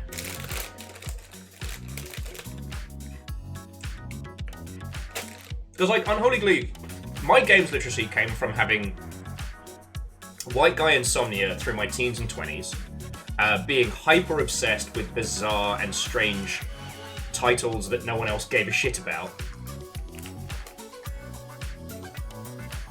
As for Fern Flow, New Frame Plus is very, very good. Though, that's like industry literacy, right? Like, that'll teach you about games animation and how it affects things. So, for general literacy, I recommend the previous ones. Obviously, okay, let me put it another way. If you're not already watching New Frame Plus, that's Floydo's channel deconstructing video game animation, absolutely go watch it. It will make you love games that you already loved more. His whole thing on Sonic is so incredible. So incredible, and I still rewatch the one about Arc System Works and how they made the jump to 3D from 2D and carried over this incredible art style. Yeah, also, and that one TikTok sound which always makes me jump whenever my phone starts making Floydo noises at me. The same with like any of Alex's stuff from like 50% off and things like that.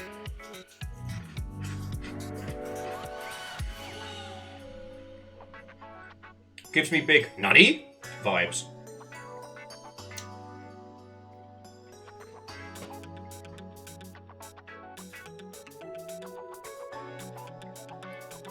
And Grand Take, the way Nintendo handled their properties, like, we probably won't see another Animal Crossing for quite some time. But also, they always try and go for a different flavor, usually suited to the console it's made for. So. Oh no, sorry. It's purple, it's just the white balance. This is the problem with me being so fucking pale, is it makes all the colours look great, but some of the colours look wrong, because I am pasty pale fuck. Like, oh wait, no. Yeah, that might be, there you go, see? That's a better colour purple.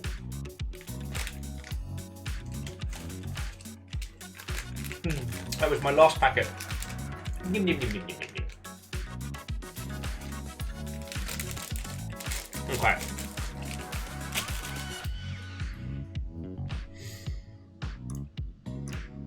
It is interesting though that because like Animal Crossing was one of the franchises that I really, really think that Nintendo didn't get how valuable they were internationally, and it's that irony that if they had run the franchise into the ground in the same way that EA does and like Activision and people like that years prior by trying to bang out a sequel every other year, Animal Crossing wouldn't have been there for us when lockdown happened. You know, it's so wild to think that often Nintendo's slow 10 years behind everybody else planning style actually works. Do you know what I mean? Like, for good or ill. A lot of the time when we talk about this kind of shit,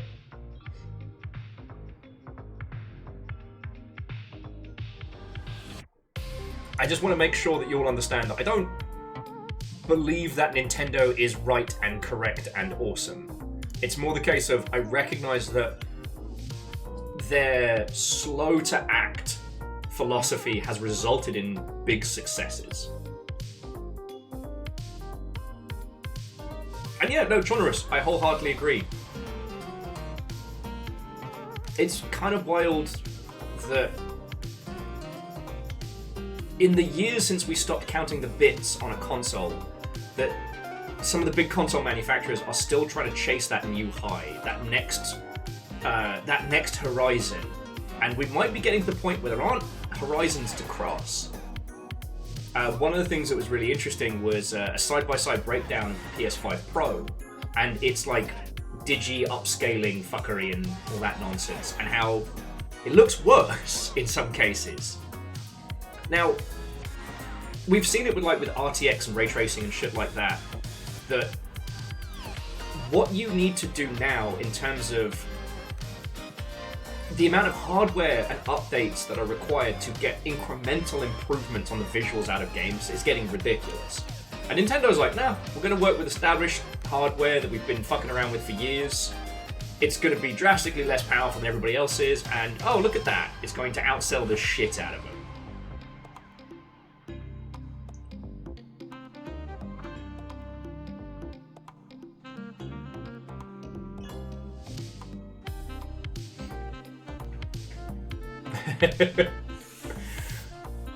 Oh, sorry, Unholy Glee was just saying games for them were like Tetris and Bejeweled back in the day, then someone brought me on Final Fantasy, and then WoW consumed them. Yeah, I just didn't sleep. You know, I was playing Ultima Online, but I was also playing Resident Evil, but I was also playing any PC game I could get my hands on.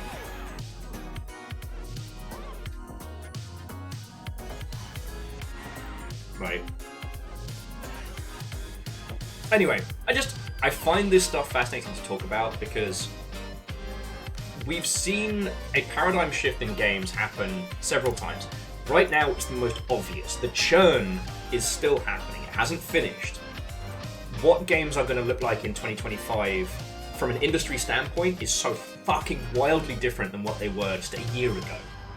And then you see things like the PS5 Pro that is the old way of thinking. It's the 32X.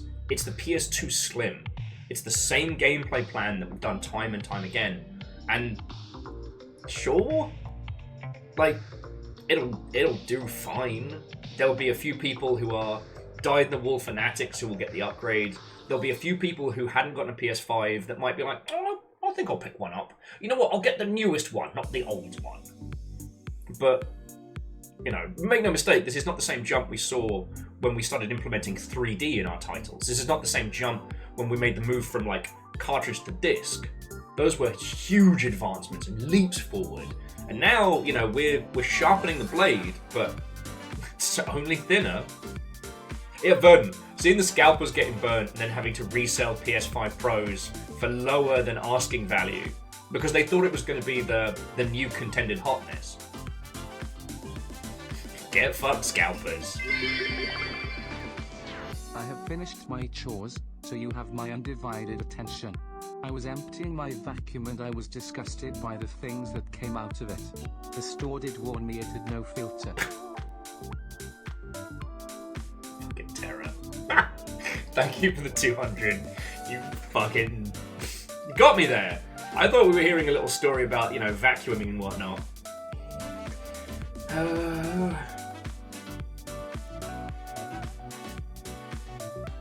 And hey, look, Edwin, I'm not going to poo-poo on anybody's excitement for a new console, you know? Both the Switch and the Steam Deck have genuinely improved my life. You know, back in the day where buying a console was such a huge thing, it was your life. And you can still get that feeling from new consoles, but you can't get it from just same but little bit more. You know what I mean? Right now, I'm dreaming of getting a Dreamcast. I didn't intend to say dream as many times as I did. I want to have a Dreamcast that I just turn on in the mornings, and it's just kind of there, just doing its thing. I've already got a Sega Saturn I want to be doing that with. I get in, remembering talk of starting at noon. Think so, late start. But then again, this is weird. A 6 hour matter is not out of the question. Oh, Bacon, thank you kindly. You're not wrong. Well, very quickly, so Bacon. Hello! Big summer blowout! Today, they were digging up the street across the road with a fucking jackhammer, and the store that's going in our building was also drilling into the pillars, and that echoes through here so badly, so there was nothing I could do.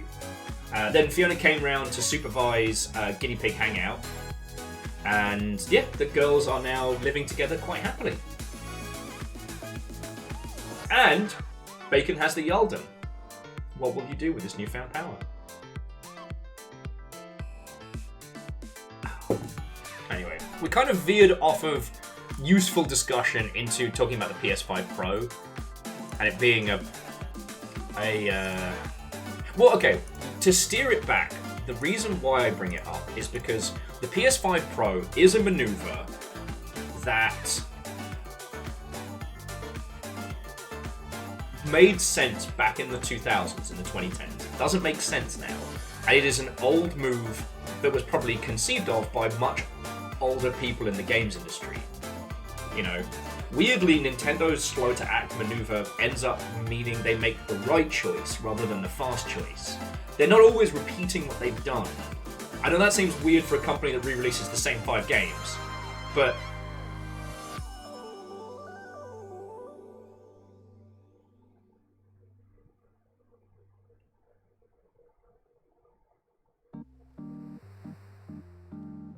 yeah.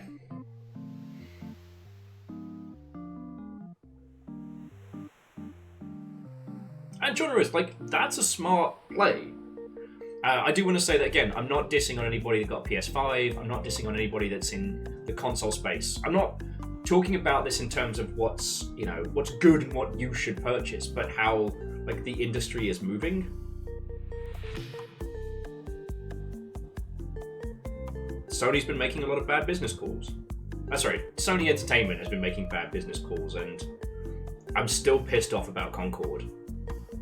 Like, it was not the dev's job to market that game. That's another story. That's another story.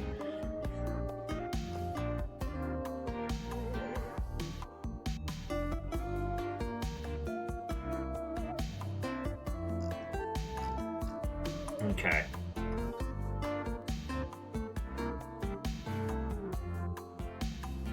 Angel Kalina, I haven't seen the regular PS5 be cheaper, but apparently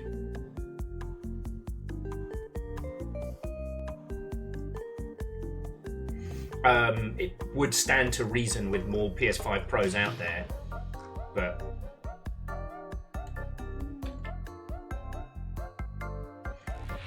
okay. And apparently the bomb cyclone has been hitting parts of Seattle, so a few people I'm seeing have lost power. Again, friends, if we do... and Fuzzy, honestly, I'm not fussed. I don't think I would I don't think I would look into modifying it initially. I've seen some friends that have replaced the disk drive with a hard drive and stuff like that, and that's kind of cool. But, you know, I want to be able to wake up in the morning and hear that do-do-do-do. And then, I don't know, maybe I'll just have Phantasy Star just running ambiently. I could go for that. I don't know. There's a lot of things I need to sort first as we're moving into the next place before that. You know, the big one is I want to save up and try and get a, assuming I can get it all to fit, get a sofa. So the idea will be that this will maintain as the Longship desk HQ with the 3 monitors. And then we'll have Gundam Building Station next to it, near the window. And then here, I want to have a sofa. Because I love the idea of people being able to come over and say hi howdy. You know? I'll have to tweak the lighting and stuff. But, yeah. I got to see the place I'm potentially moving into yesterday, so that was real nice. I'm planning in my mind how it's going to be. So, fingers crossed, touch wood, touch wood. It's a skill issue, your friends can't fit in the shelves. Ha! Okay. But again, friends, if we do end up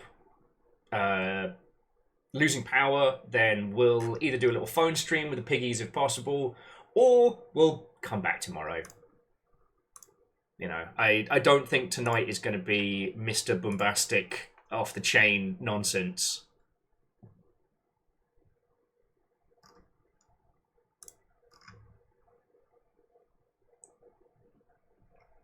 So, anyway, to that end, I have a fascinating game for you all today. So today, I want to show you Threshold.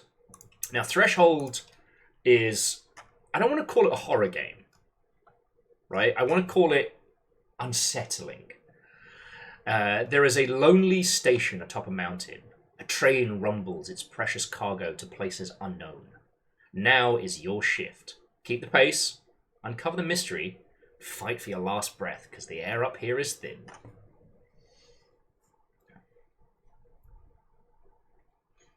An Angel Cleaner, at this point, like, depending on where you are, don't drive in a bomb cyclone.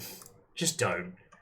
I mean, the weather tomorrow will probably be gross, but if you've not encountered before, a bomb cyclone means, like, you get super winds in a very, very short amount of time. It can usually be over in like an hour and change.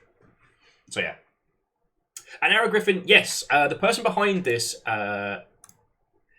is like ex-Arcane, I believe. Julien Iviel. Sorry, I butchered their name there. And I have been keeping an eye on this for a while.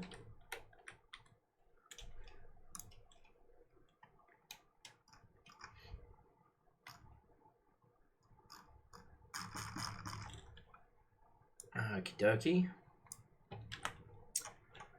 Pokow.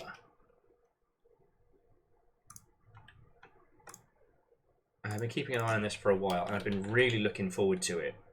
Again, it's one of those really interesting titles that brings together a lot of really fascinating techniques for making a low poly, like chunky game really pop. If you didn't watch the thing I put out last night, or if you haven't seen it already, also Mouthwashing is probably the other example of that that's really good.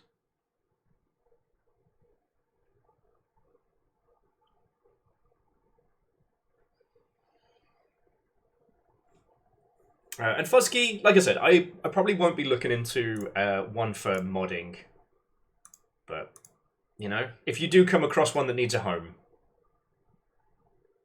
If you do come across one that needs a home. Sorry, I don't mean to be multi-track drifty potato. Just getting this set up. And numbers, I mean, unless there's like a lot of down stuff, you should be okay. I mean, as I was saying earlier, like, it shut down San Francisco when we were in the bomb cyclone, but that's because, like, it flipped over some trucks on the bridges and shit like that. Like, it just gridlocked the city because no one was prepared and people went driving in it. Which I'm going to go ahead and say... Oh! Okay, I guess we're doing this. Bear with me just a second, friends. Just need to do a little bit of stuff.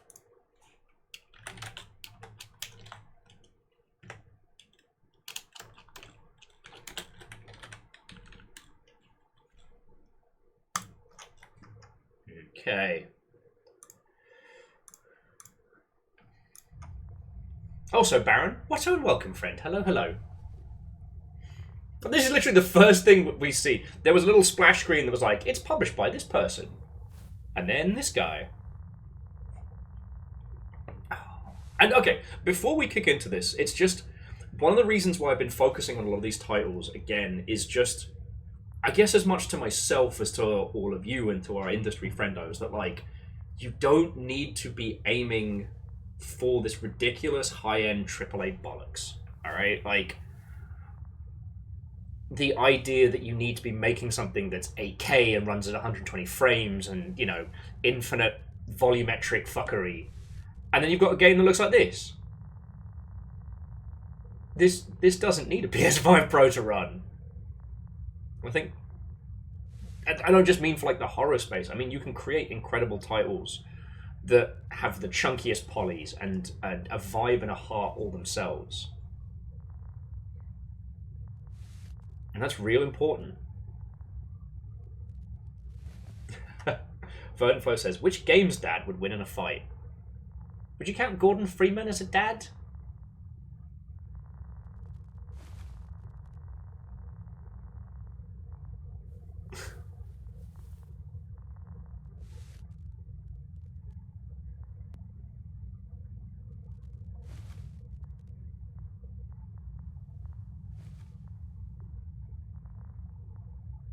Yeah. So Andros makes a good point of like, we're getting to this stage now when you see this kind of like PS1 aesthetic, you know the game's not going to waste your time.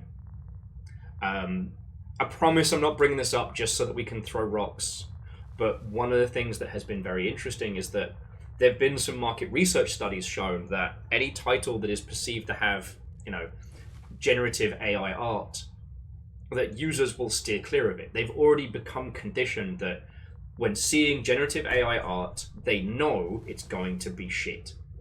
Like, they know it's going to be either shovel or they know it's going to be trash. And we're seeing this already. Yeah, Grand Taylor's a good point. Gordon might have a kid. We don't know much about him, his time before Black Mesa, other than that he's a quasi-mute gun nut. Gordon's got a troubled past. Oh, anyway, should we do this? Pukow.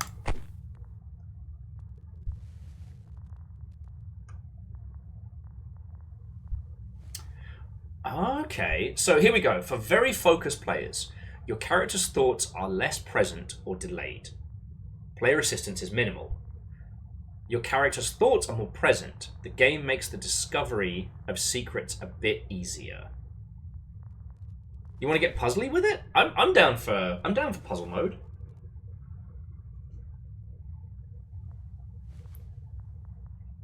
And numbers, I think Gordon's in his 20s. Because like he's an MIT grad, obsessed with fucking guns, and doesn't talk.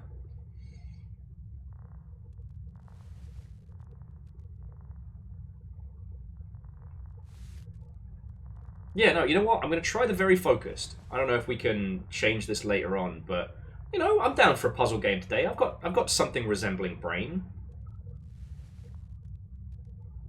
Okay, it was 26, fuck. Okay. State your two letters name. He.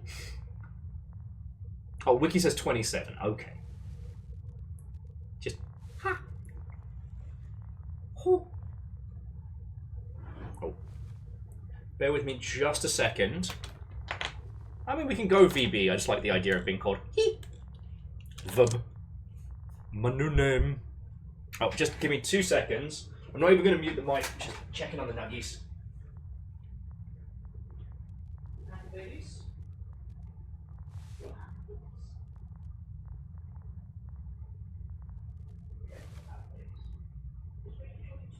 Okay.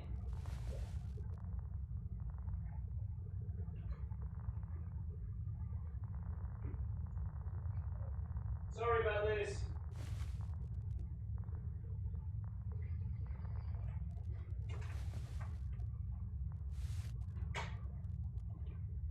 TLDR, one of the guinea pigs had flipped the house and was trying to push it through all the hay. Okay, now where were we? Ah yes, unsettling.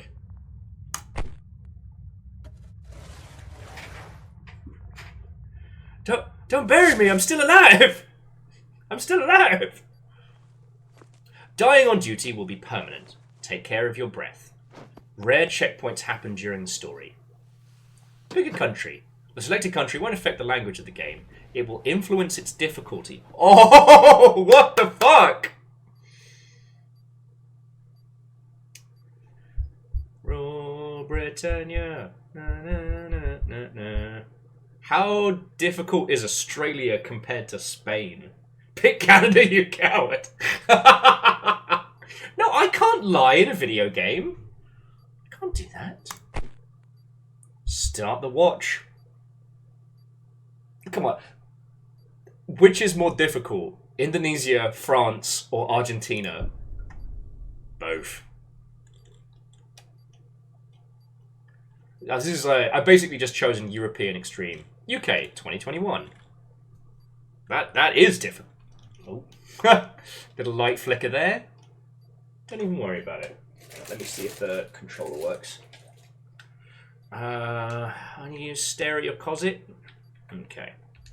So that's Mo's stuff. Oi, hot London! Way! Okay. Something's beeping at me. Check it out!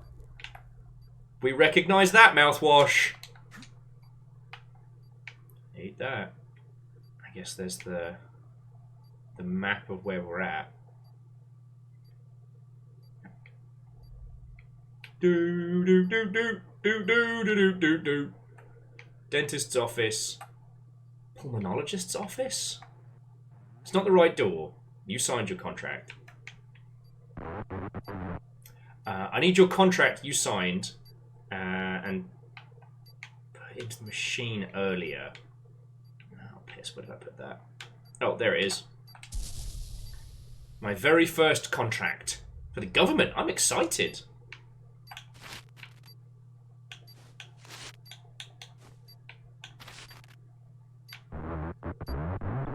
Did you hear what I said? I need your contract.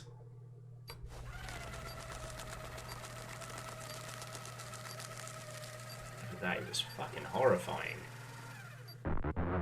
Thank you. Hurry up. Get in the front of the door. We're all set. Yellow watch. Mandatory checkup. No personal belongings. Must transit through the elevator. You might experience dizziness in the process. Oh, God.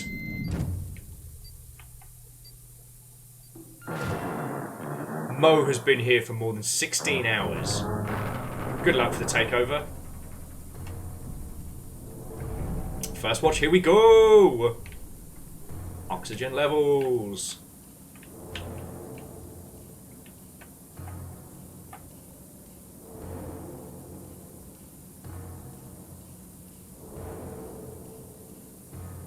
Angela, I'm so curious about like what actually changes depending on the country. Because I think if I picked US, it would have said I heart Washington rather than London.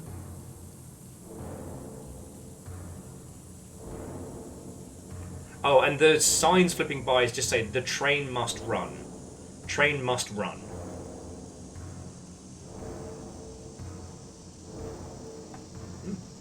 Oxygen levels going real far down.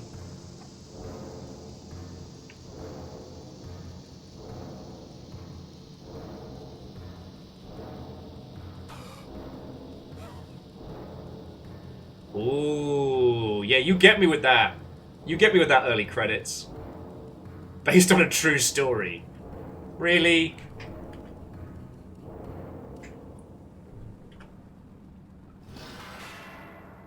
Okay. So there's the train.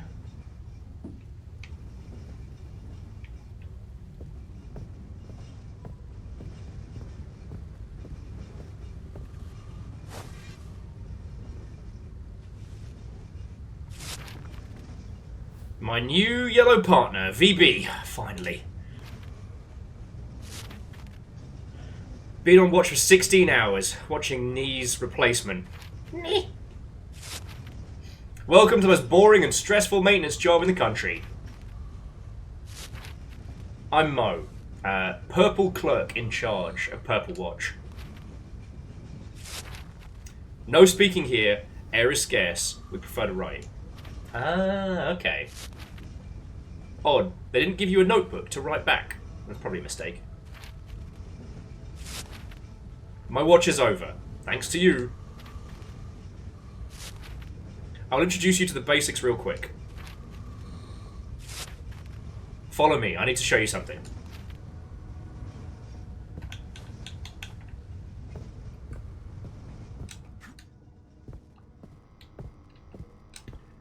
Ah, okay, so jumping causes us to, like, make a noise and... Ah, no, flag. The horn is the most important thing here. Whistling in it commands the train to move faster. Easy, you think? Well, there's a problem. As the train slows down, it slows down often. We have to keep it at an exact pace. Sorry, at an exact pace our capital dictates. You hear that? It means the train is slowing down. Watch.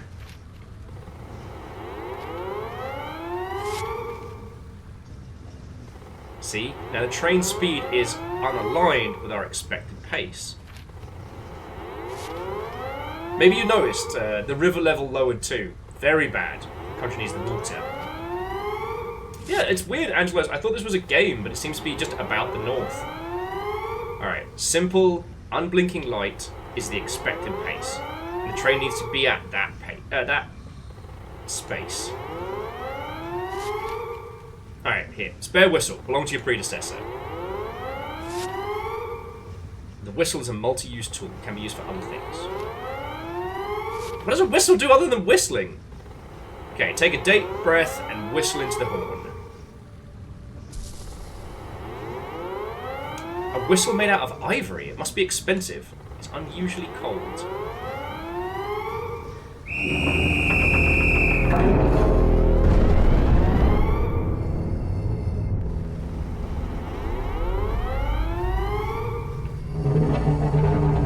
There, back to the right pace. Perfect, back on track. Always keep it at the expected pace. Okay, if the train goes faster than the pace, that's bad too. So we have to align.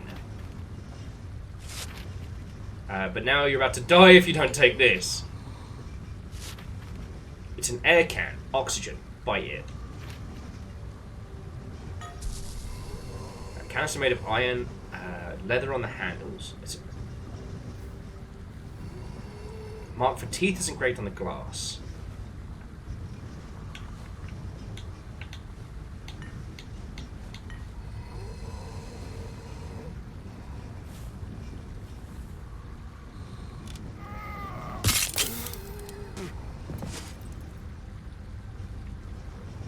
Hate that. We get used to it. Now come with me. Fuck. Oh, that's horrifying. Amir's me immediately trying to find more canisters. Hey! Dude, it's a white whistle. We're going into the abyss. No one say how the white whistles are made. I don't think these guys are ready. Okay, so what's this? No handle. Air can supply and tickets. Alright.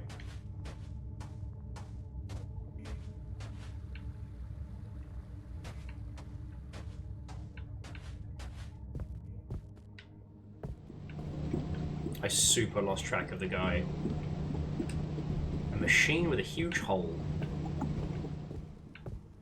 Sounds goopy. Alright, we have a different machine here. I figure whilst the guy is still... he's not on shift, but he's technically supposed to be teaching us the ropes. We've got a little bit of time to faff about, you know what I mean? Holly says, the white whistles are made with friendship. I mean, you're out of line, but you're right. You're not wrong, but I wish you fucking were. Sorry I haven't been around. I had to chase out some vampires haunting me. Sadly, I only had a baguette, so the work was painstaking. Painstaking. Bravo, bravo, you fucking terror. Bravo. Ehrman, that's 1,000 bits, thank you. You have unseated Bacon. The Yaldom is now yours. What will you do?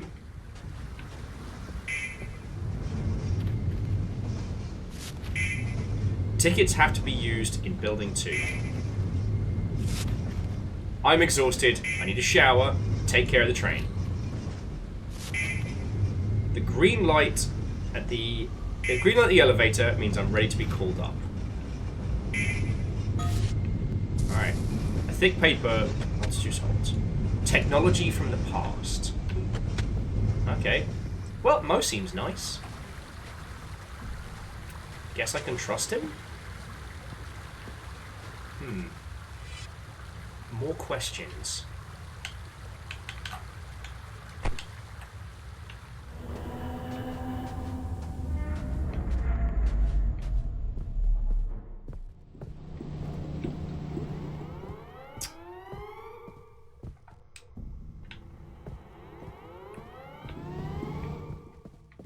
Okay.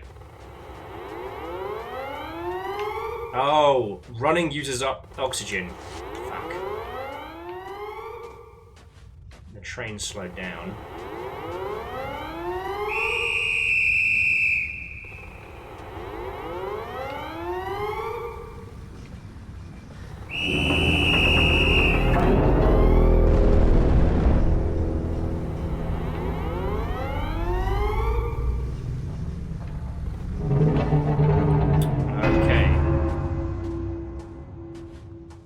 So we'll be dashing over there whenever the alarm sounds.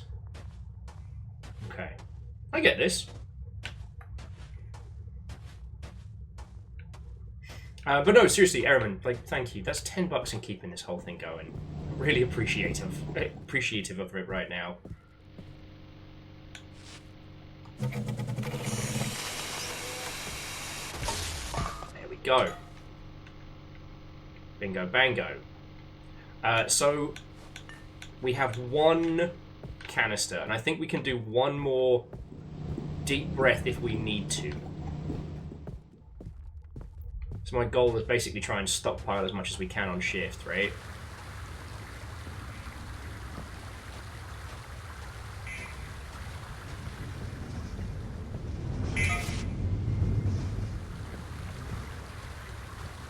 What's down that way? Like, I don't know if we exhaust air just by walking about. And I know what they're doing. They're getting us into that kind of like... that dad sim style. Okay, that sounds bad. Oh.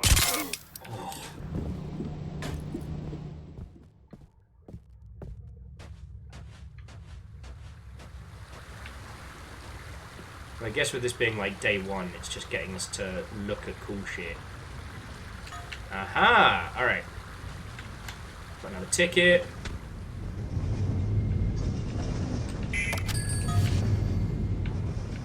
Let's have a little look down here before it starts making noises at us. Oh, cool, so we can actually explore down this way as well. Alright. Going for it.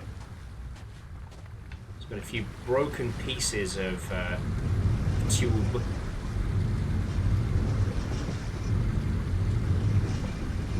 But no, I see what it's doing. It's getting me into that like Resi Evil, like hoard items mindset. That's how we're gonna survive.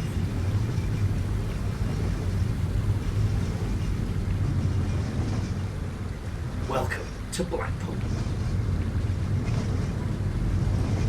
And the fact that it has this bizarrely inefficient train system might be the most British nonsense I've seen. Even though it's only because we added the flag. Which is really fucking clever. Okay.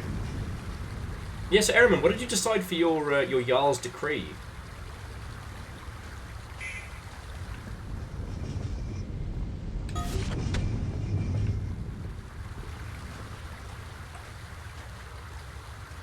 Just stacking it up.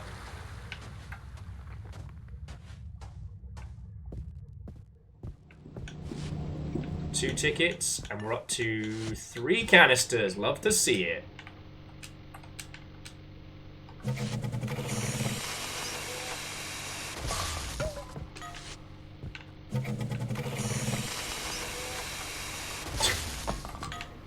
Okay, Bacon's not dead. Stop telling people Bacon's dead. Alright, and it's whistling time. And I think I get 2 whistles per... I think I get 2 whistles per... like, lungful. Bacon's not dead!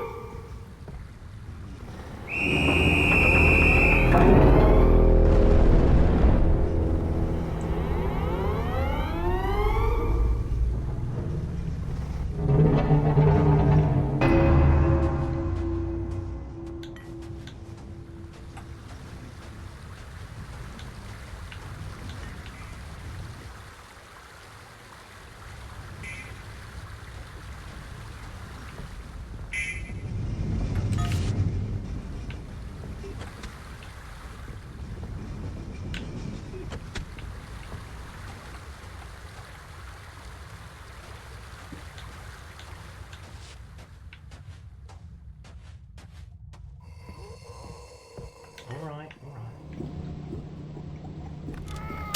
Oh, so nasty. Maybe it's time to call Mo now. Oh, okay.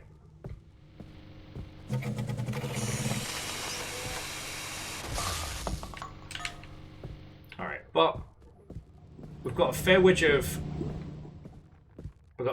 canisters. Kinda stacking up real good here.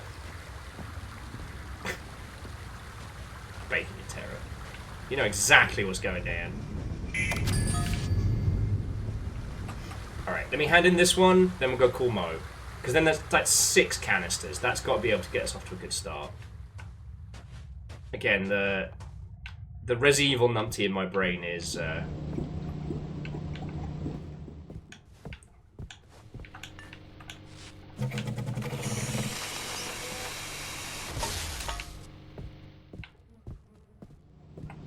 determined to stockpile.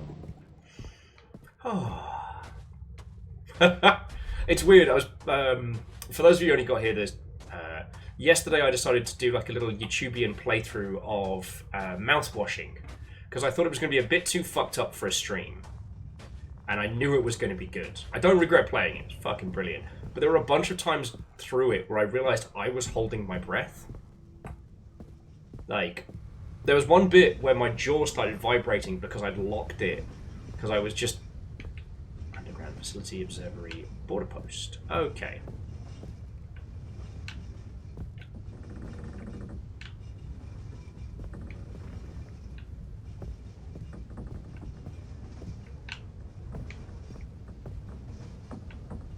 Now, did he say I had to whistle into it or otherwise? I did. Oh, I got a whistle. Okay, I did take responsibility, and it.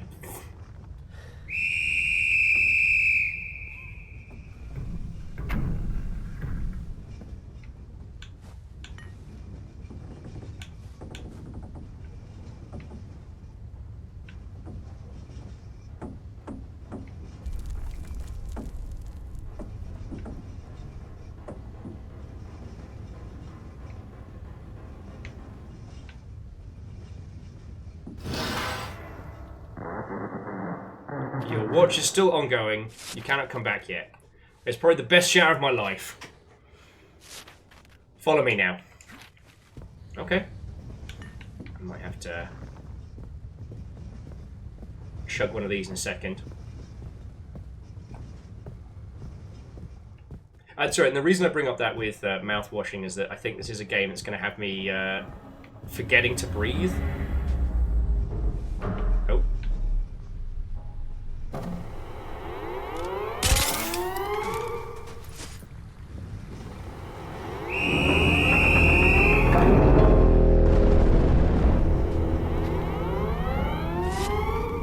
Grab that bucket and follow me. The bucket is almost empty. Some white goo and gravel are blended in the bottom. It smells like shit. Let's bucket! Instead of let's book it. Sorry, Mo, I'm going to leave you on red for a sec. You can always get the ticket later.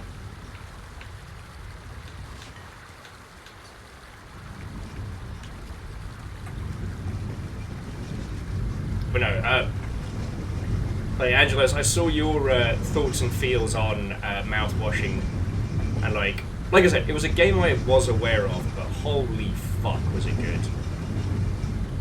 And again, I'm glad I played it. I probably should have played it with people rather than by myself, late at night, drunk. It was fucking brilliant. Take the white matter off that filter as accumulated.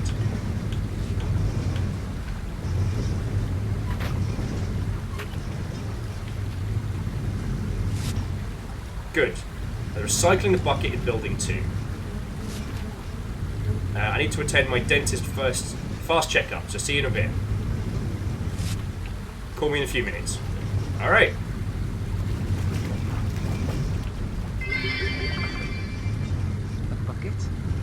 His old friend Haggerty. A rock steady companion, always a comfort in such uncertain and trying times. Maybe we should put stickers on the bucket. It's so fucking good.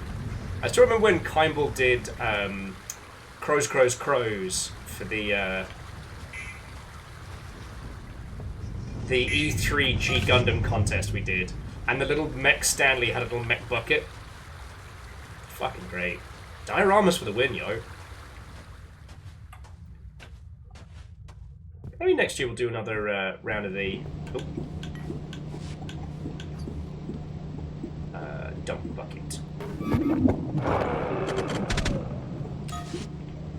Ooh, okay. So much like Chuck E. Cheese, it's time to turn our tickets into prizes.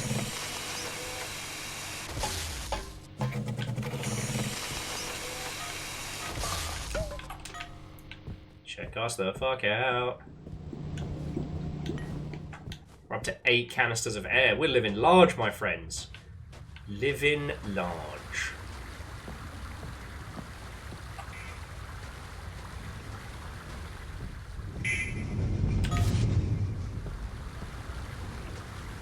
Are any of the prizes new teeth? Well, now we know we're the fucking dentist on staff, don't we?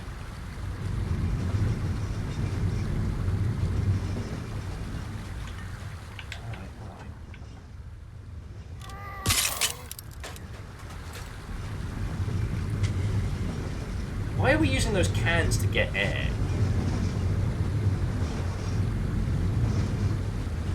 So I wonder how quickly the gunk fills up down here. Alright, pretty quick. Alright. So there's a rhythm to this. Fill the bucket, grab a ticket.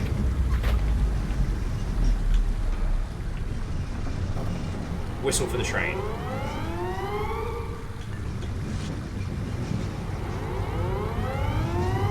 And if we're using one whistle per loop and we're getting 3 canisters of air, we can stay upright. But something tells me...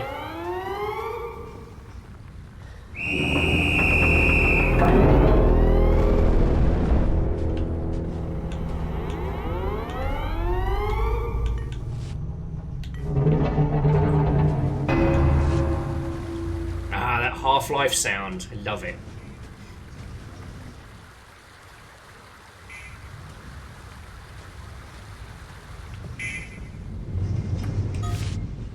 Okay.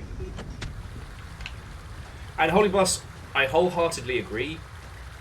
This game is going to be one of those games of subtleties. Do you know what I mean? Okay. Bucket. It's ticket time.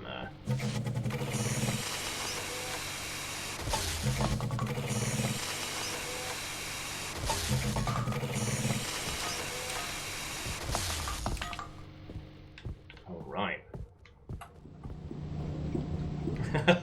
Hey, friend. Watto and welcome, friend. Watto and welcome.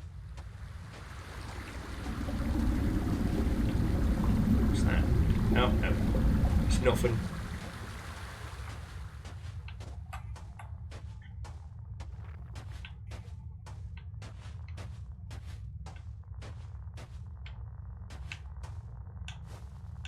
Okay, while we're ahead of the curve on canisters, I want to try opening this place up.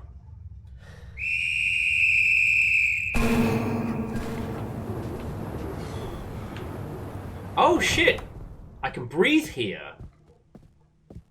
That's fucking cool. What the fuck?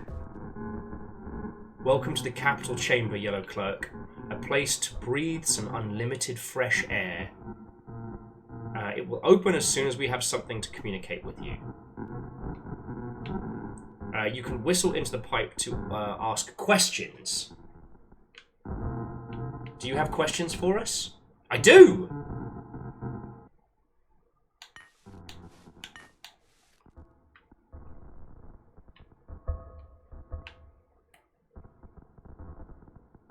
I do have questions. Air cans, why not oxygen tanks? It's a matter of air pressure. Oxygen tanks can be dangerous. Yes, the system is a little rough, even bloody at first. But it ensures a great oxygen retention inside the cans. And remember, we provide a free dentist care down the mountain. You can ask another question. Can I trust Mo? Mo has been our purple clerk for years now.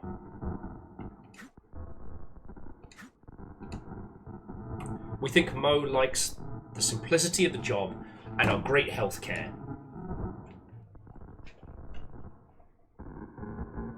Mo kept the train running steadily over the last years.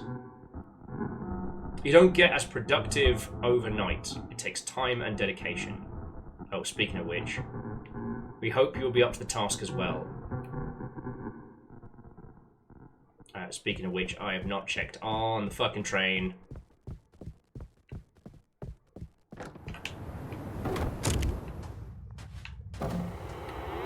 Knew it!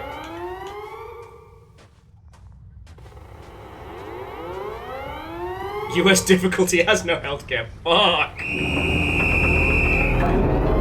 It would be funny if it weren't so sad. Now, I wonder if we can plonk our head in there as part of our rotation.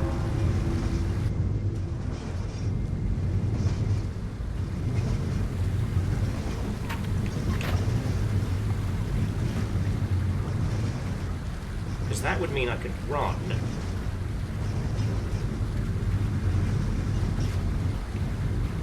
Pop my face in there.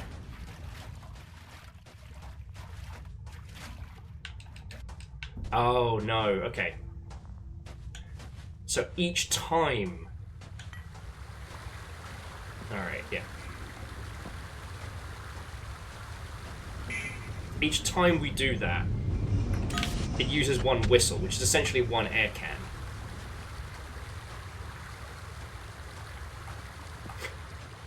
Unholy glee. Fear is real. The fear is real. Okay, we've got enough for 2. That puts us back up to 10. Hey! The gasp! PVS, you have startled me! However will I recover? Sorry, PVS, thank you for the 200, friend. How goes it? Tell me your tales! And yes, the mouth preview has gotten bloodier. We should probably go see if Mo is ready. Just gotta make sure we're grabbing tickets and schlop wherever we can. Littlest Sprogler has discovered Fortnite. You know what? There are worse games for them to start on, you know?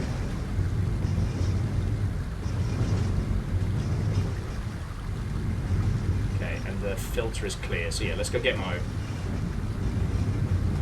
Oh, sorry, Middle Sprogler. I think I said littlest. Yeah, there are worse games for them to start on. Oh no! I mean, PVS, I think it's just the... that flickering light was on my end.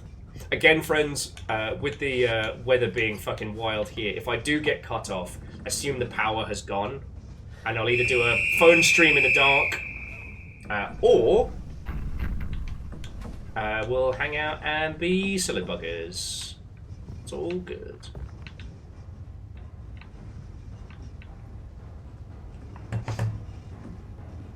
But yeah, PBS, my reaction speed is not what it used to be. As someone who used to be able to wreck fucking face in Unreal Tournament, those days are behind me.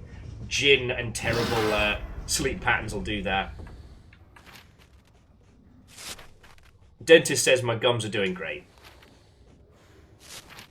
Anyway, point me to the things that you want to know more about. Okay.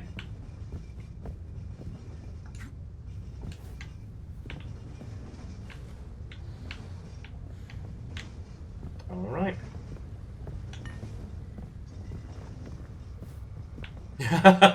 Kakazi says if Will's stream goes down, we're all done. All of us in Seattle are done. Fair.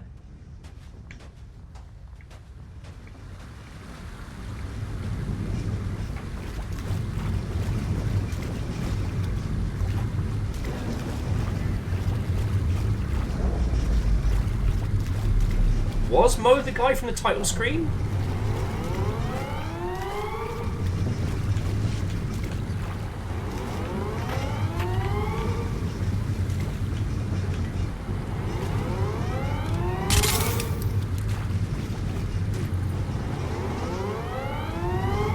Does feel like it's real easy to burn through cartridges.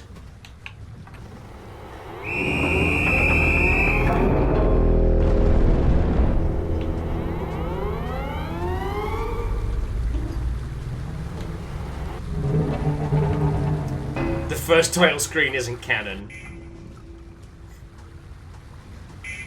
It sounds exactly like what they tell us.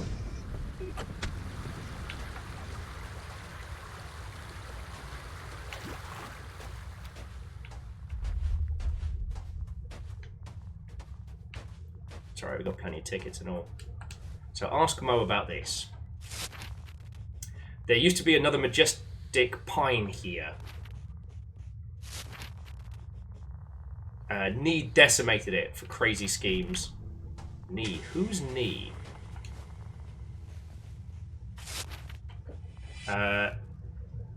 You know what this is. A calling pipe. Or I would not be back here with you. Alright. Follow me now. Nope.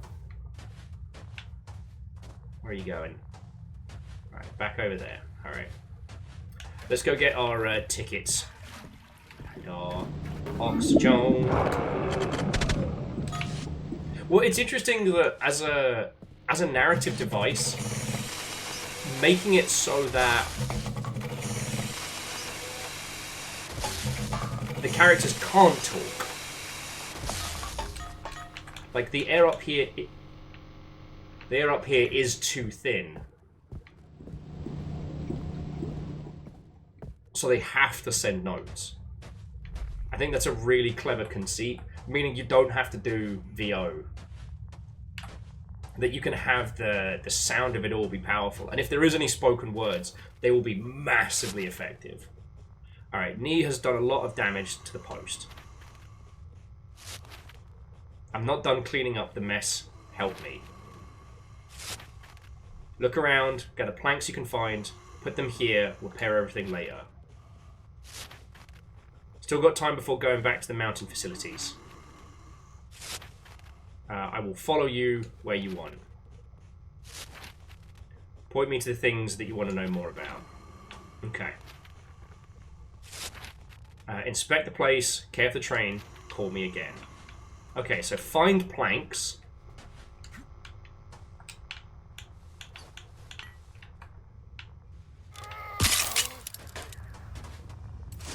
So yeah, I did see some... Oh, okay, so that... It's locked. Where's the key? Maybe Mo has it. Oh, we've got another... Oh no, but Mo fucked off. So much for telling us stuff, dude. I saw a couple planks down this way. Yeah, Nexus, it's subtle, but it's brutal. Okay, so we just need to find the planks whilst we're doing our other tasks. Do that.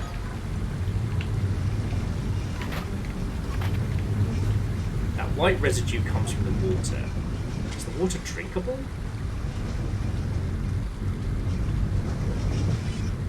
More questions.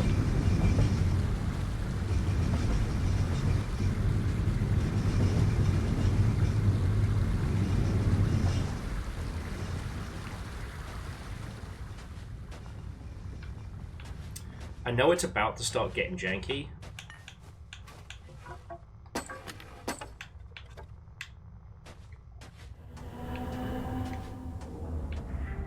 I knew it. Fucking knew it.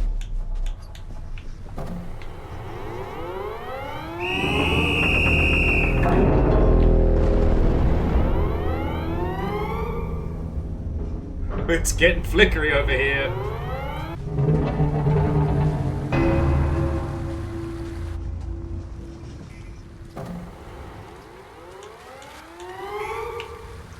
Okay.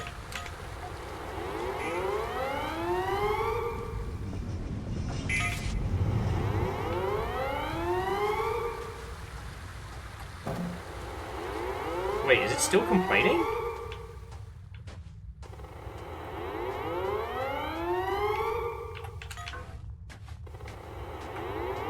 We just whistled at it. Oh shit.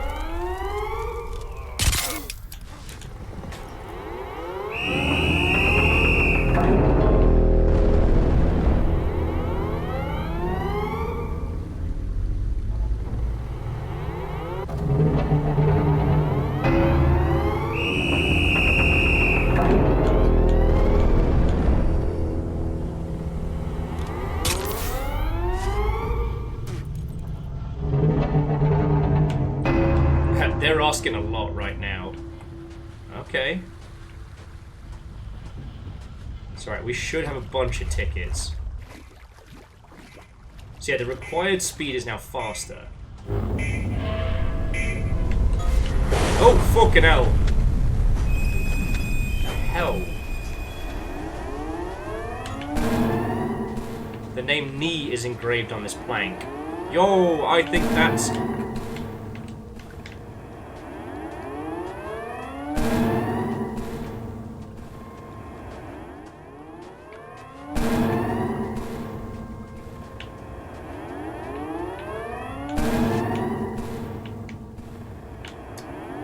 Okay.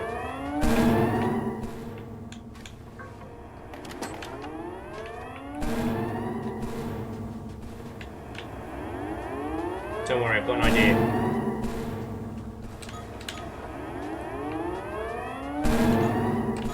Yeah, also, the person who was buried at the beginning, that might have been me.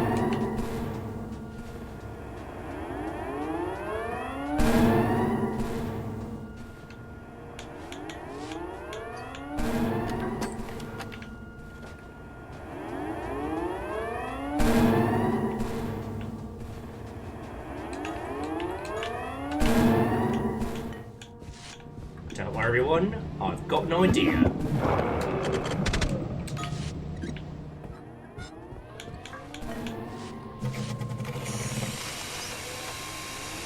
I think we have to go talk to whoever's inside.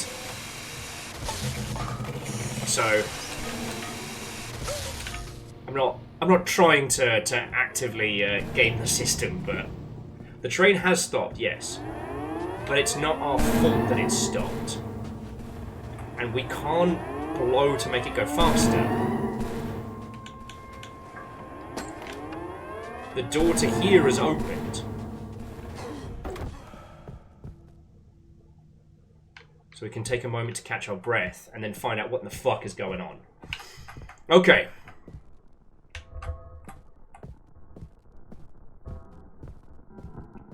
And it's been half a century and all of a sudden convoy stops. This cannot be a coincidence. It can't be Mo. Could it be the new yellow clerk? But VB just got here. Maybe a mechanical issue. Anyway, VB is here. That's us. Unfortunately, right now is not the time. The train has to start again. Go back to work. You'll be asked to compensate the stop by accelerating our train's pace. Take care of your breath, Vibby. Oh, Vibba. Oh, and they're not gonna answer our questions either. Yeah, our first day's going great. It's going real good. Checkpoint reached. Okay.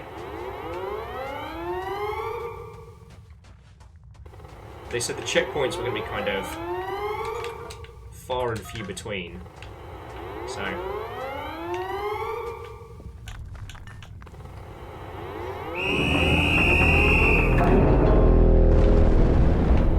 Okay, so each one of those is one breath to get it up to speed, right?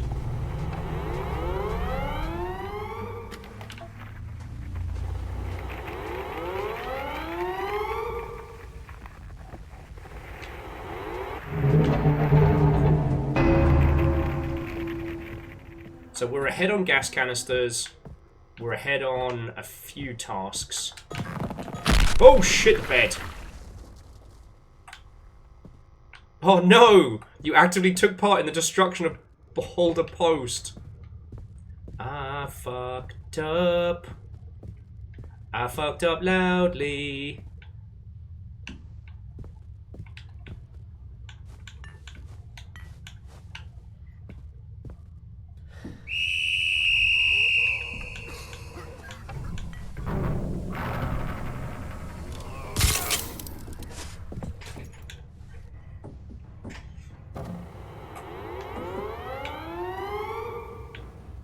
Fuck's sake, Bo.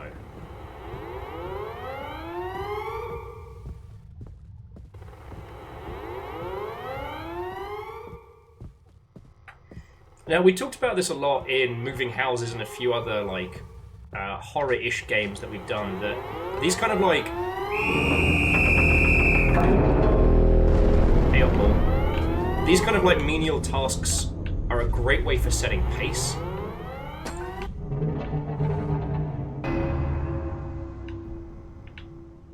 Mo is... okay, the planks are full. Mo will be proud. Alright. So I summoned Mo.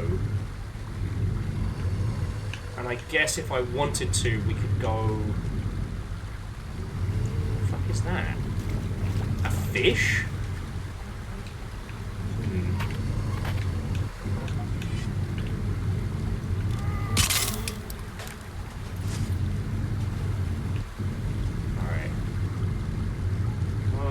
Answering my questions. Okay.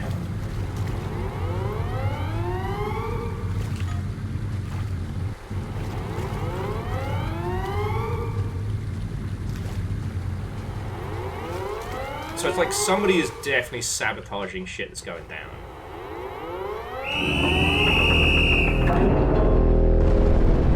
Oh! Okay, they just needed it to be moving faster. Alright.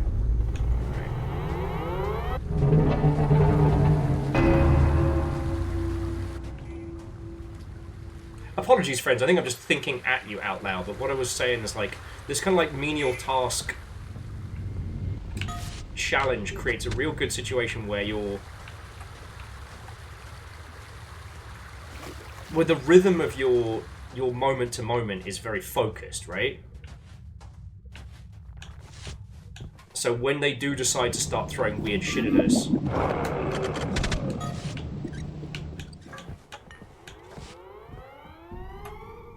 it's not working. Why is this not working? Mo, why is this not working?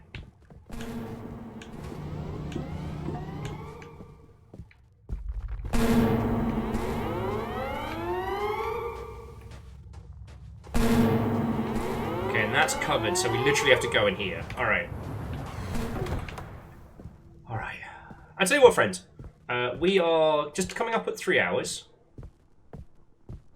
Yeah, why is Mo running? I was trying to get fucking Employee of the Week. So I'm just going to nip to the loo and grab a can of sparkly water. And let's keep going. I'm really fucking enjoying this. This... I don't know if I'd call this a horror game per se, but it's gloriously unsettling.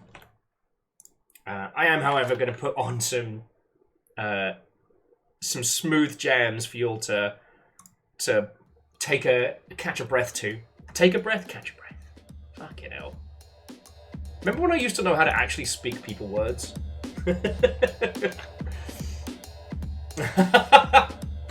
Dustin, this isn't a hype train kind of night, but the idea that the hype train is powered by whistling does amuse me greatly. The thought I was trying to get through whilst also juggling all the tasks and the narrative was that when it has us rotate between these different tasks, it gives us a really interesting rhythm.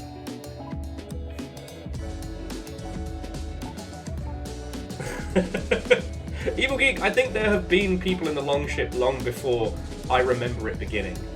It's like the Longship kind of loops back around on itself. Like time travel. But I think that way of creating an unsettling gameplay works really, really well. I think that more so than action and combat, that tasks, you know, creating that rhythm that can then be upset, that can then be supplanted. You know, the unsettling, the uncanny, and the horrifying is all about subversion of expectation. It's about juxtaposition between what is the normal and what is the horrifying. And, you know, we started this path as an industry with things like Resident Evil, where the moment to moment is zombie, blam, blam, blam, blam. And then that is either surpassed or that expectation is scrambled, because apparently I can't remember people words, but that expectation is messed with by dogs that jump through the window, or the liquor that falls down, or Mr. X becoming this like unstoppable persistence predator you have to fucking deal with, as well as. But combat and conflict is always about empowerment, right? Eventually Leon becomes so powerful he can snap kick a, you know, fucking regenerator in the face. Eventually Jill has a rocket launcher. But with this, the juxtaposition is like, you have to do the tasks. The tasks keep you alive, so you can get these air canisters. And when you fuck with that, you're not fucking with a character that has been empowered. In fact, you're fucking with a character that has been disempowered. It's kind of cool. Yeah. Horror from the mundane is a video game horror vibe right now. Oh yeah, it's always existed. It's just, it's so hot right now. I think the market for it has very much emerged. And hang on, let me go pee and let's talk about this, because I love talking about Clock Tower and everything that it did to video games in a good way. And I love talking about the place that we're at. Like, we can have like a little like BRB banter break before we continue. But I gotta pee! I gotta pee!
very quickly, friends. The power is definitely weeble wobbling over here. So again, if I suddenly cut out, that means the power's gone. I've just plugged in my phone so that it'll be fully charged in the event of. But I was in the bathroom, and for those of you who are not, what was the term I came up with? Penis wielders. Having a wang has several advantages. Predominantly, you can pee real quick, standing up, and occasionally write your signature in the snow. It's great. However, you are reliant on, let's call it target lock-on. And in the event of pitch blackness, one can lose target lock. So I'm there and I'm like, please don't let the lights go out. I do not want to have to... I have not had to deal with a lake of piss in a while, and I cannot be the creator of this. The Order of the Penis Wielders. Jackie says mine is it scam. Skill issue. It's alright. Just target by sound. Yeah. So, again, friends, if it does go out, if we do lose power, then I'm real sorry. I might try and see if my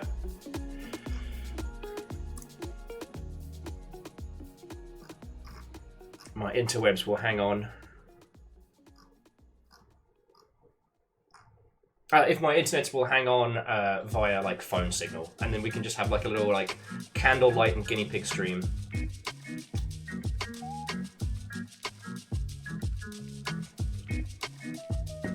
Angelo's with there's an indie game right there, pissing in increased difficulty scenarios. Like sometimes you have to take wind speed into account. Much like Sniper Elite, you have to adjust your aim for wind.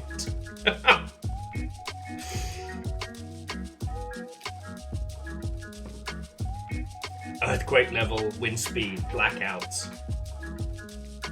You could do like Children of the Sun, but instead of a singular bullet, it's a stream of wee.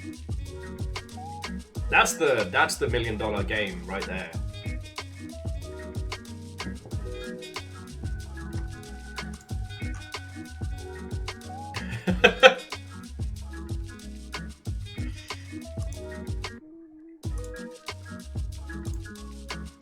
Okay.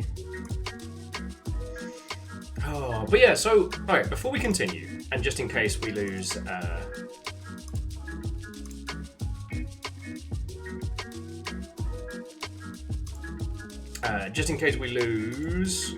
power and nonsense.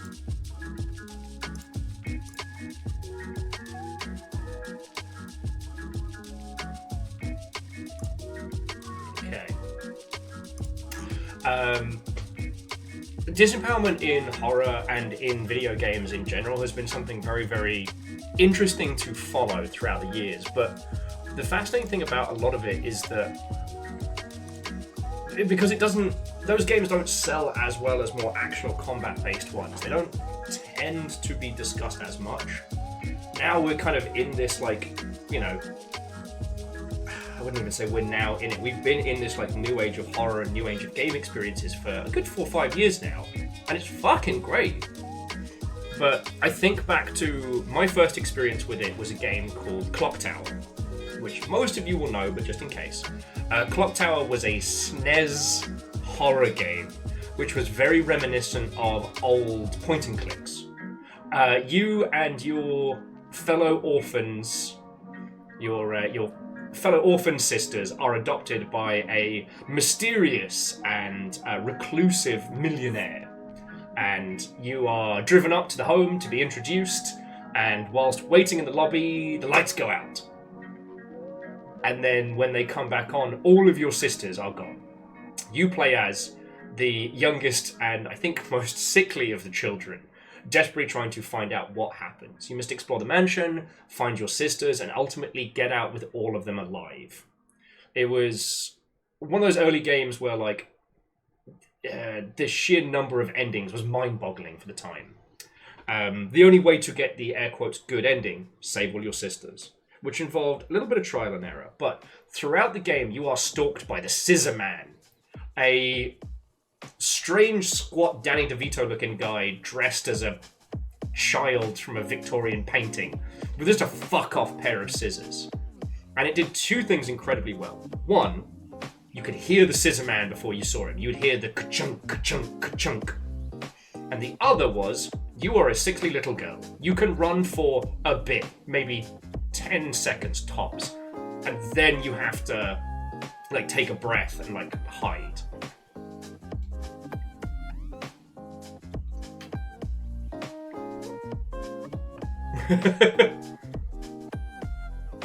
Oh, Angelus! Yeah, no, Children of the Sun is awesome. I haven't streamed it yet because I don't know if I could hold a conversation while doing so, but we'll come back to that. But the other thing was that all you can do as a little girl is run and hide, and you can't run for very long. And combine that with like a point-and-click style puzzle solving.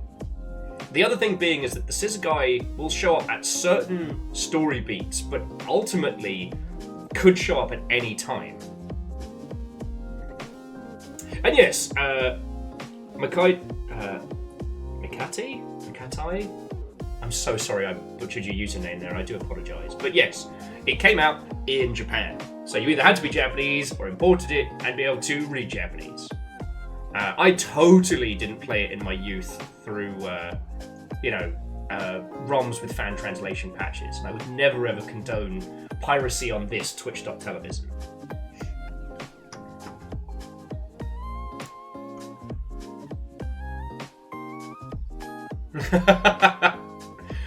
So no, Jackie, that's the older design. That's the later design of Scissor Man. Hang on, where is it?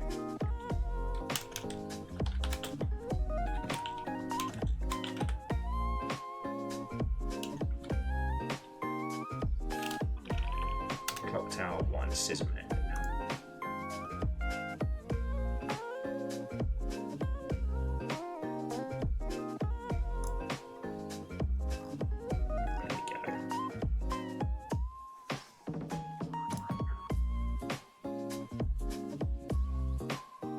Okay. Let's see if that gets us the... God, that is an ugly-ass link. Okay. Sorry for the gangly link. I have checked it. But yeah, that is an animation of the Scissor Man just kind of tottering about. But yeah, it looks like the concept art was literally what's-his-face from AC/DC. So there we go. We're all learning stuff today. But no, this was a very, very important game because for a lot of people, it's the first time they experienced being a disempowered character. And in Japan, there would continue a series of these games. Actually, one of the first games that Suda51 worked on was a long-running series about a group of girls in a school who are like trying to track down the supernatural. It gets fucking weird. It's fascinating. Again... Can you hear the Scissor Man? The Scissor Man? The Scissor Man. Oh, can you hear the Scissor Man, the one who brings the pain? I hate that I heard that in a Shrek style. Do you know the Scissor Man? The Scissor Man? The Scissor Man! That's how my little brain heard that one, Vanderbeest. Hang on. I'm grabbing some cheese. I'm allowed to. My show.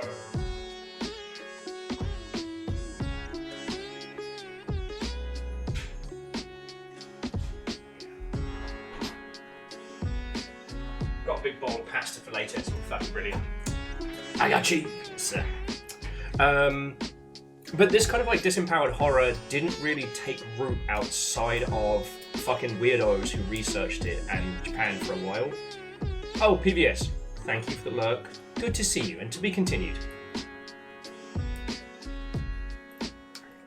How was I? Oh yes, and it was interesting that horror in video games in English language territories, the big ones were the ones that went for the real, like, for the gore and the nasty, or the ones that went for kind of like the creature feature. But a lot of those were still based on an empowered protagonist. Like, Point and clicks had some good ones. Obviously, Phantasmagoria and Phantasmagoria 2 are the ones that get referenced the most. And Phantasmagoria 1 is fine. You know, it's a spooky, haunted house, but with some really fucking brutal type, like FMV style deaths. Like, some of them are pretty gnarly. Phantasmagoria 2 was like Jacob's Ladder for people who work in tech support. It was this weird blend of like nasty body horror and like techno-organic fuckery. It's a really good game. Some of the puzzles are infuriating. I actually chatted to the guy who played the lead in it. That's real cool. Anyway. My feeling on a lot of these was that when you really want to shit somebody up, you have to disempower them. And if the player starts as an empowered shooty gun bangsman, how do you do that? One of the things that I don't think gets discussed enough is the original Fear. Because we talk about the AI and we talk about the spoopiness, but what's brilliant about it is that there were some like tense moments of shooty gun bang, but the force that you're up against, this spooky ring-light looking lass, they cannot be shot, they cannot be attacked. Like, you are a plaything to them, essentially. No, I shouldn't say plaything, but because of their kind of like Japanese/Korean horror inspired abilities, all the bullets in the world aren't going to do shit and or fuck, right? And so with Fear, the rhythm of like combat, action, daka daka daka, then switching to the, oh, you might as well just be a frightened fucking child because all your toys don't mean shit. And they do such a good job of hammering that home. So yeah. I don't think that's the part of Fear that gets discussed enough. Fear 2, they tried to turn up both the action and the spooks, and it ends up falling a little flatter. And Fear 3, I really want to play through Fear 3 with somebody. I want to do it as a stream for you lot, because it is the Jason X. It is the Freddy Krueger in space. It is the comedy episode of what would have been a long-running franchise. You and your now best friend, who's also a ghost, have to take on the evil, shadowy organization that made you all bad, I guess. Oh, no, you're right, Jackie, my apologies. For 3-er.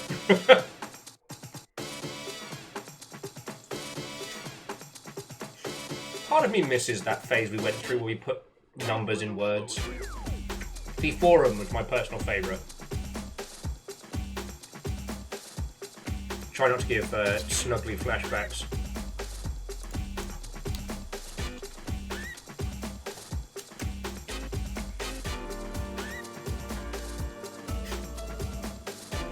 It was a phase during the 2000s and the 2010s. Don't worry about it, numbers. Don't worry about it.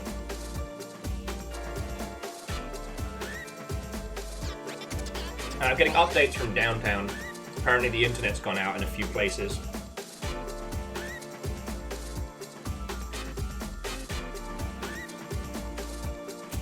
Okay. Cheese now. Let's go.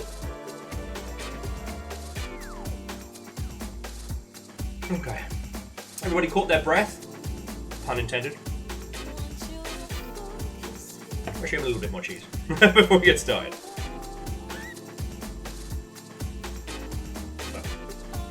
We have a lot more games now with disempowered protagonists and people who really understand how to fuck with players. And I love the variety of what we're getting to see. But I think that the path that brought us here is always important to discuss and retread.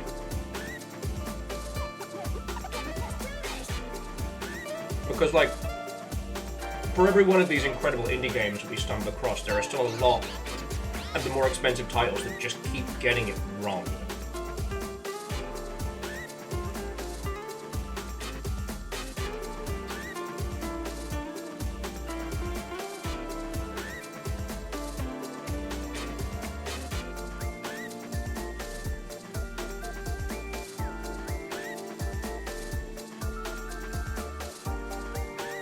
And hey, Fear 3 is not one of the ones that got it right.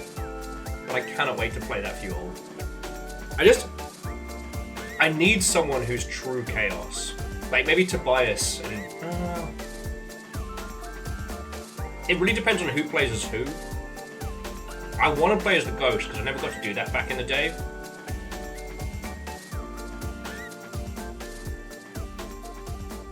But if you're playing as a Ghost, you have to be a chaotic jerk.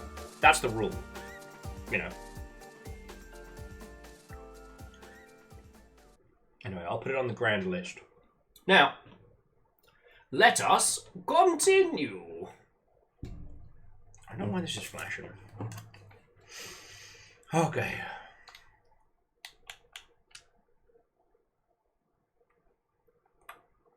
Nope. Yellow Clerk, welcome back. The train is not aligned with our needs at the moment. If you fail to align with the pace, the air pumps cease to work. It means that if the train goes too fast, wait for it to slow down. If it goes too slow, whistle on the horn. Make sure to keep the train at the expected pace. Otherwise, no air cans for you. Now that your lungs are full, please align with the expected pace. Okay. I wasn't the one that fucked that up, though. Oh, okay. Jesus. Alright.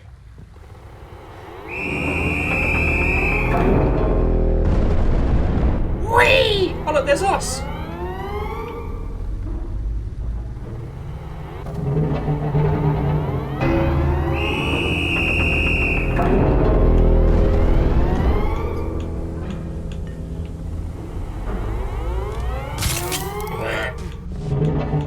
Still getting bloody, yeah.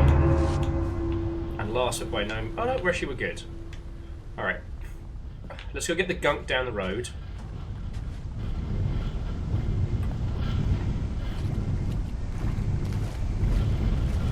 And yeah, Austin, it is menacing as fucking hell. I think teeth time should come at any time now. Okay, have you noticed?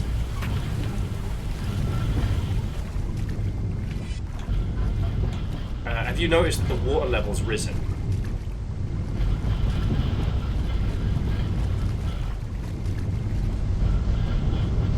So yeah, I'm expending a little bit of sprinting just so that we can get this ticket. And then just go stock up on tokens. Sorry, stock up on bottles now.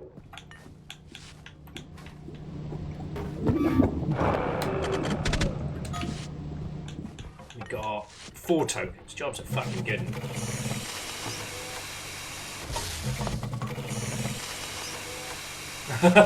Sea Trooper Sue says, can I get a quick catcher-upper while we're working for the DLR?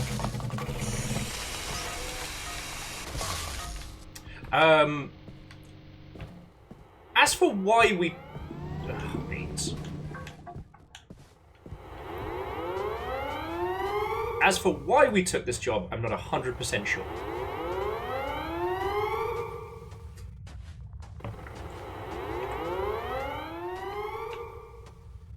But... okay, just one. But I do agree with Angelos, it's probably just, you know, gotta make that rent, yo.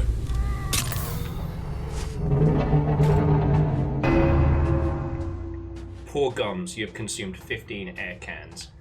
Alright, now let's see if they'll let us go ask some questions.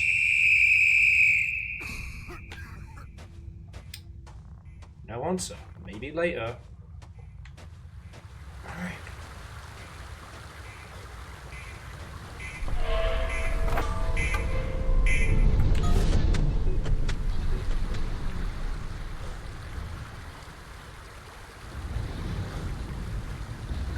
Border posts fall into pieces. What's going on here?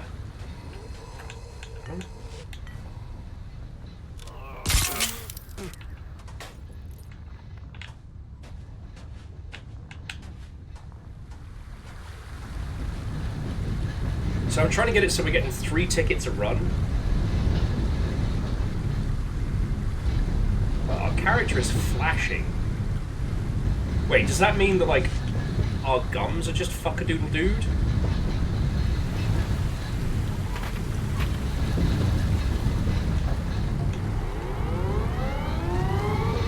I figured that was happening. Gotta keep that train a-going.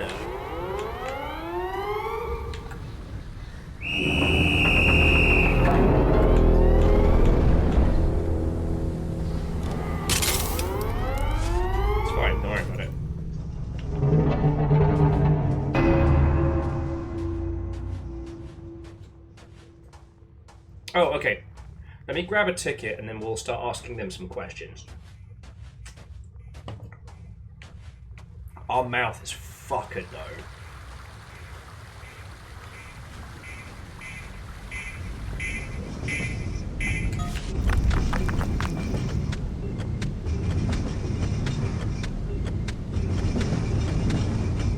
Oh shit, these come out real fast.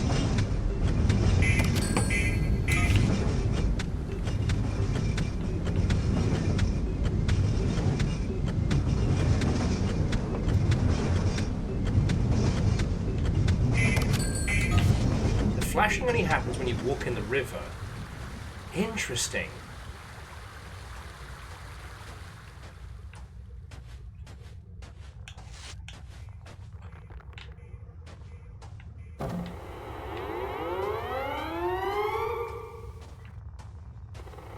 Yeah, Numbers, that could be it. I mean, we don't necessarily need to get the gunk from down the way. Oh wow, they want it at full speed. Okay.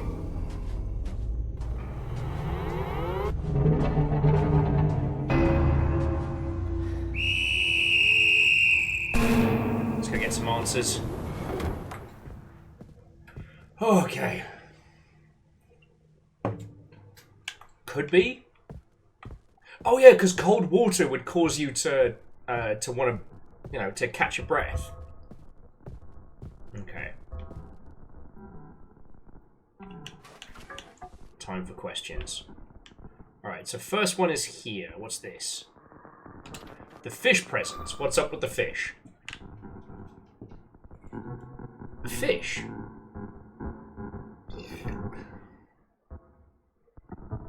Strange. We've never heard of such a thing. I like how the strange answering void, it just makes sense. The water stream might be linked to a larger problem. This can explain why you came across this. Please, do collect the fish with your bucket and recycle it. We can take one more question. Alright, so what are our choices? What happened to Nee? Is the water drinkable? What happened to Nee?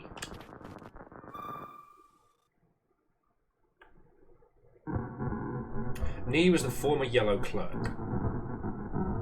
You are Nee's replacement.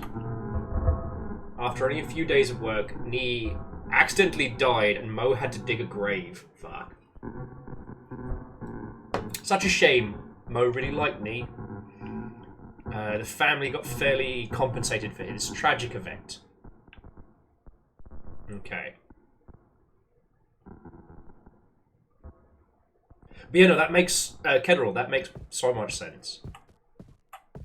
The water is cold, causing you to, you know, essentially gasp.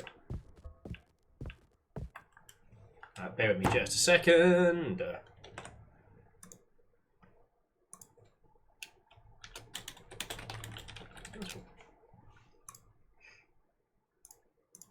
I'm getting updates from Fiona as to how it's all going downtown. Checkpoint reached. Alright. Honestly, I think the play right now is just ticket, ticket, ticket. Whilst the train's at max speed.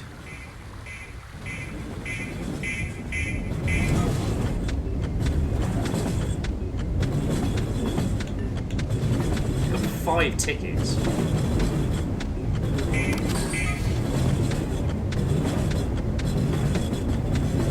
job's all about the money.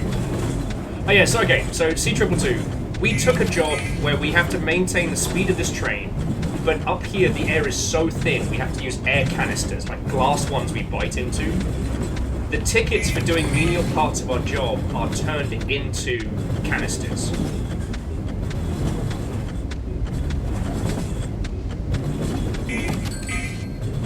Okay, I'm gonna head back down, because something tells me it's about to...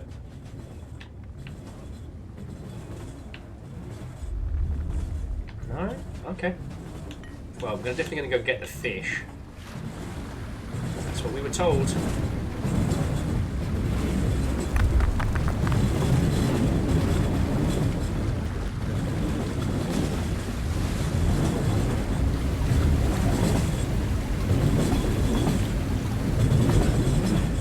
Okay. So now we've got a full bucket of fish.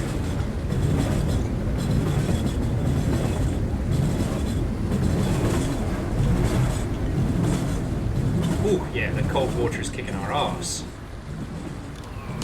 Oh, it just keeps getting worse.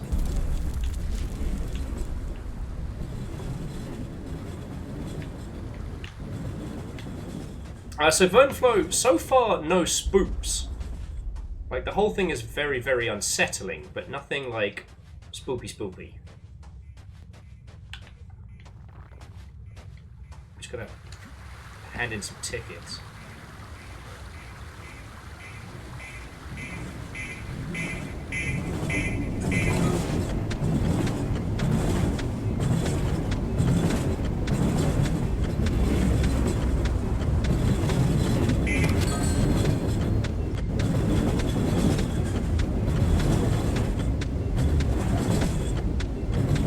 Oh yeah, so Angelos was just saying, like, horror doesn't have to be spooky. It doesn't. It just needs to be unsettling. Like, what is and is not horror in video games is a great conversation, because it's whatever the fuck freaks you out. It's whatever the fuck gets you thinking and talking, right? Alright, now dump the bucket. Okay. You flushed a corpse into the recycler. Oh, good. Alright, time to get shitloads of tickets.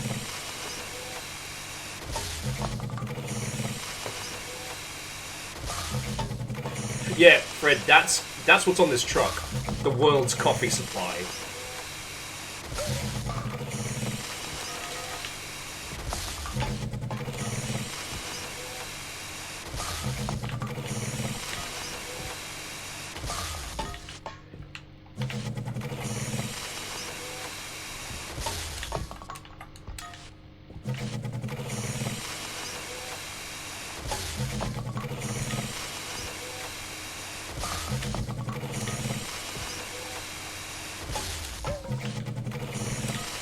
I'm going to keep one ticket just in case. I don't know what for, but I think it's worth keeping. Okay.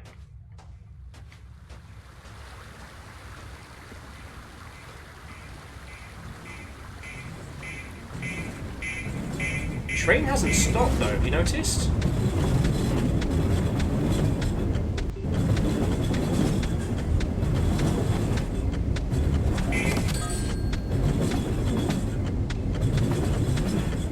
Now, I will say that there are two ways that you can kind of start by analysing horror that I think are fascinating, which is that which takes the normal and twists it, and that which gives you the surreal and forces you through it. Kakazi, that's a good point. Where the fuck is Mo?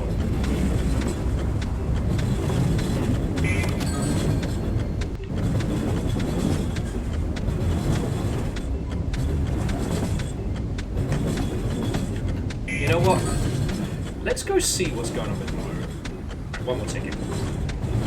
My little Resident Evil heart just can't leave him alone. Because the other thing I've noticed is that our teeth are fucked. Like, our gums are shredded. I don't, hey, Angelos, we can talk about this anywhere. We're allowed to.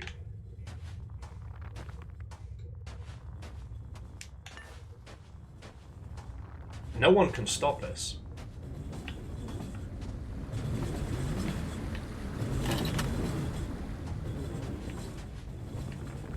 You know, this is my show. We can talk about horror whenever we want.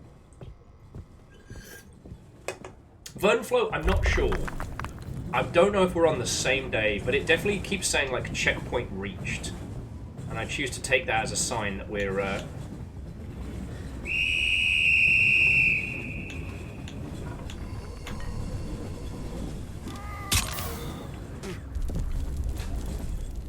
that we're doing good.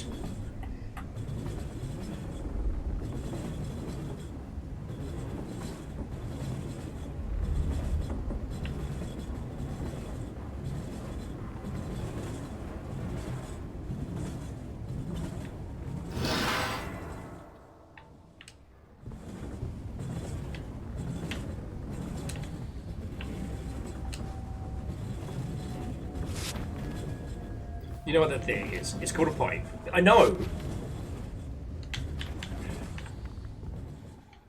It's like, I need a fucking dentist. Alright. Just keeps getting worse. Alright, that might be us needing to pick up pace. No, it seems like the train's just doing good.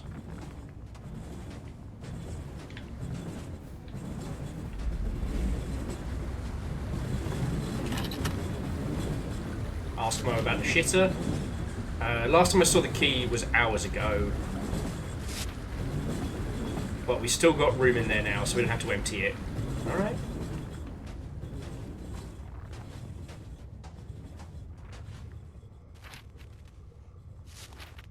VB, that's a nice stack of wood. The train is at its maximum speed. You seem fully operational. No, I don't like that noise. I will leave it to you. Leave it to you now. All right. Later.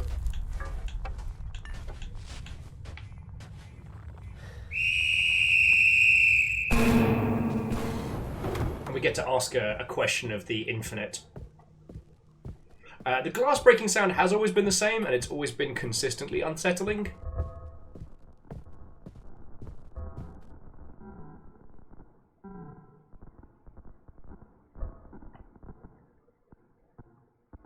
Ah, Kakazi, it's fine. It's fine, it's a rock train. Is the water drinkable? Yes, you could drink it. However, the residual presence in the water makes it taste very sour. We don't know the long-term effects of drinking it. The water goes through a long process of cleaning and filtering. First filtering happens here, the border post downstream. Okay. It is your responsibility to ensure the cleaning of that filter. No questions? And you can get back to work then. Question is, when's my fucking dental kicking in? Yeah, Kakazi, that felt a lot like the, you know, every mushroom is edible once. Checkpoint reached. Okay. Guess we'll go fucking clear out the filter then.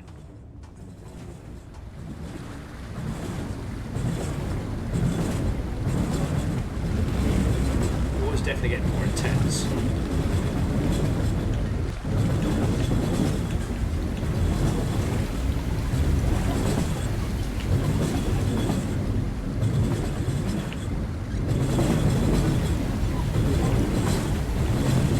Okay.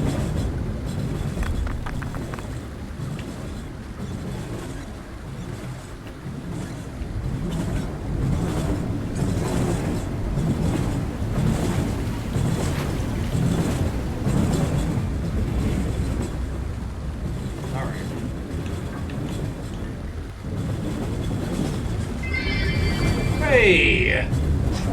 Can ask a question. Well, of course you can't ask a question of the unknown, because you don't know it. I wouldn't even know what to ask it.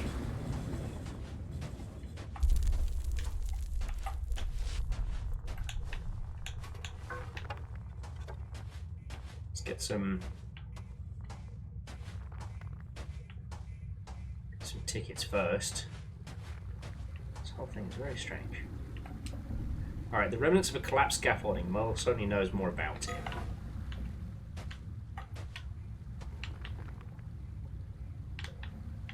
Interesting. Okay, so that is something we need to ask Mo about. Alright.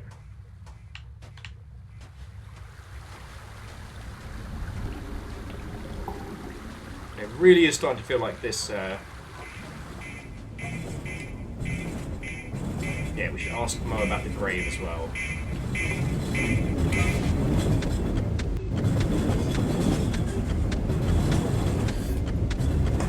Verdant, like, I was going to ask you lot, it feels like there's way more water than before.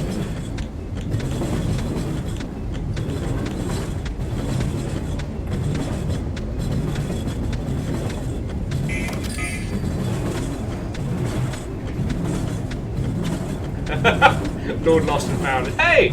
Everybody, I found a mushroom we can eat! Last words of a caveman, probably. Mushrooms must have been so weird to discover. It's like, you got this one, and it tastes kind of nice. This one will make you commune with the spirits, and this one kills you instantly. Like, how's that for a fucking roulette gamble?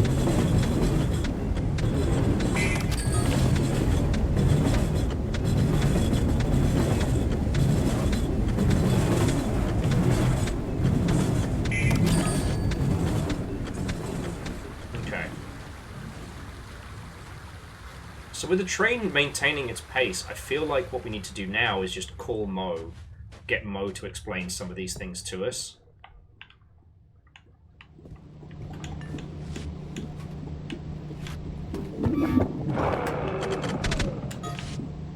Because, like, right now, we're fucking stoked for tickets.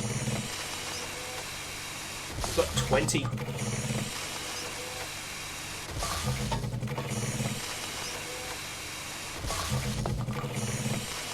We've got 20 canisters, we've got 16 tickets. Oh yeah, and also, like, the audio design on this is fucking incredible. Honestly, I'm gonna get another 5 while we're at it, but... Holy bust, that might be it. But what's really interesting is, like, whatever that weird, like... space future puzzle room is, it seems to... It's answering our questions, honestly. Oh, what the fuck is that?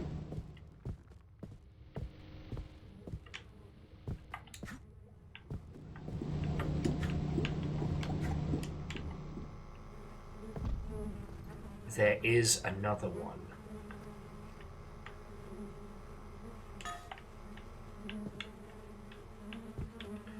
Thanks, I hate it.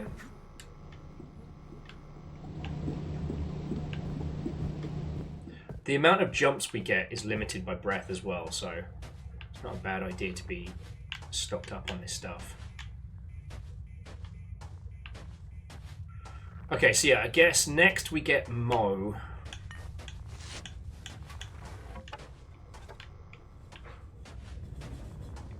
Plank setup is all good. Will you bear with me just a second, friends? I'm hearing guinea pig noises, and with the 2 girls settling in together, I just want to keep making sure they're okay.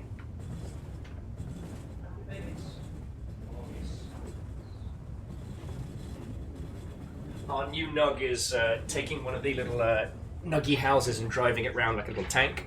It is very fucking cute.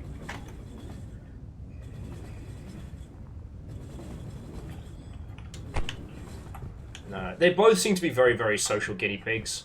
And as I was saying at the beginning of the stream, like, Cleona was real sad yesterday because, you know, she didn't have any company.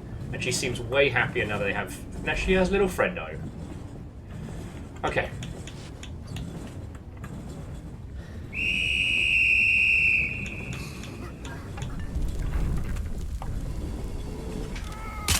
Oh, it just gets worse.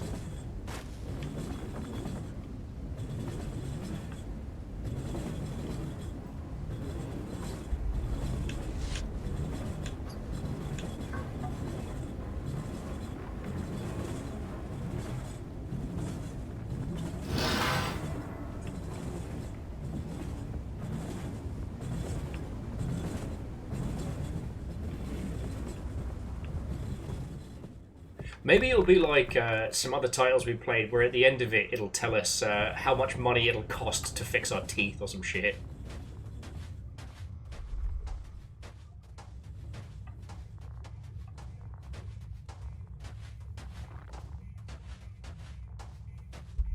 So it was this, and it was the grave we had to ask about.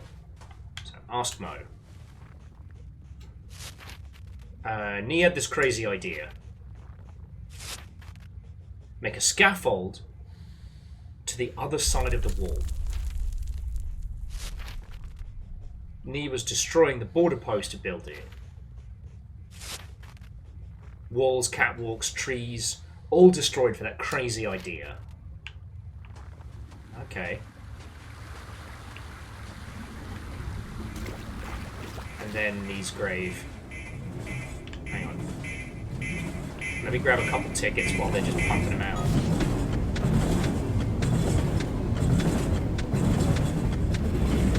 And Angel Kalina, what and welcome.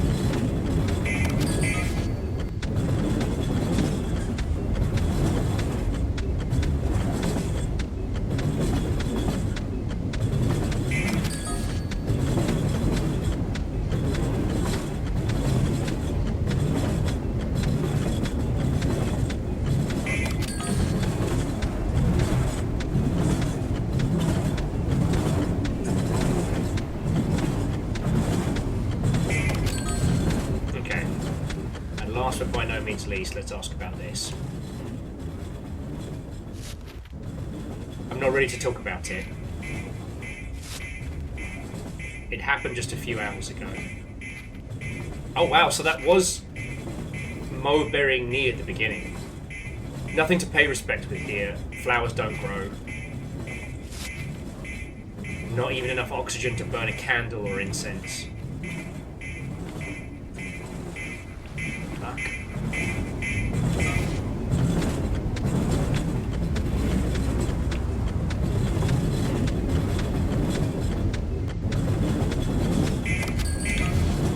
Yeah, you know what? Holy bus, let's go check those.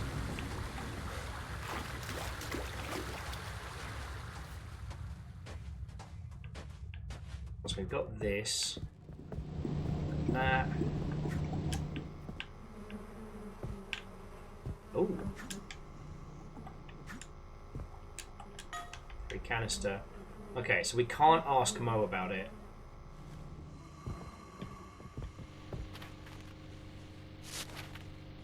Playing hide and seek. Can we get back to work? I don't have time for this. Alright.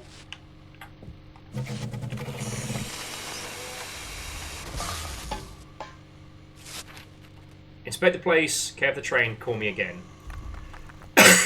Okay. Up to 34. Alright. Ankakazi, welcome back. You having internet problems and all?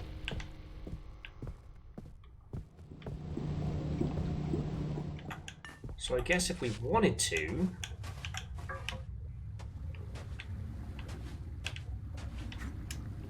No, there's nothing to be doing. Alright.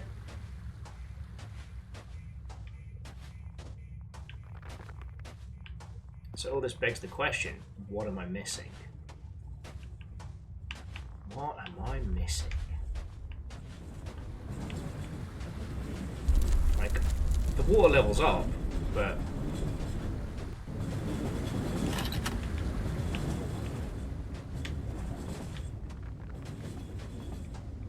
It did say that it was my job to get the dead fish out of the way, but from the looks of things, there's a lot of dead fish.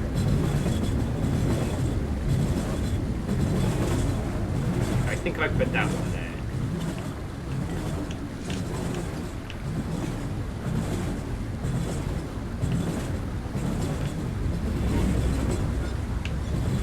What was that?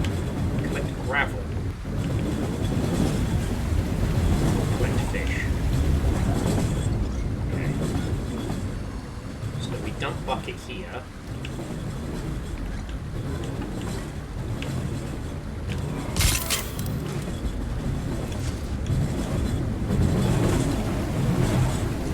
Fish, collect fish.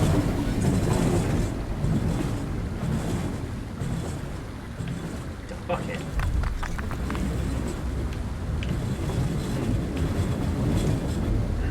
I'm trying to be too fucking clever with it, aren't I? Collect fish. Collect fish. That's a lot of fish.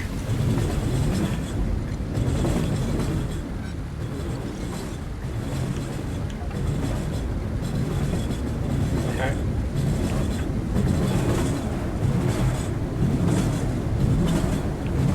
Well, Kakazi, welcome back. So far, we've had a bit of the flickering lights here, and I won't lie, I did get a bit paranoid.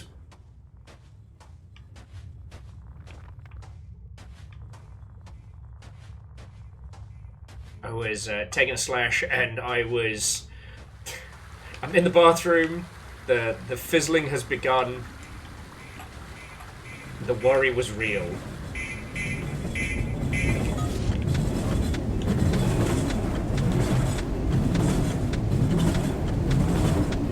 Numbers, his name is Nick Totopoulos, and he is the worm guy.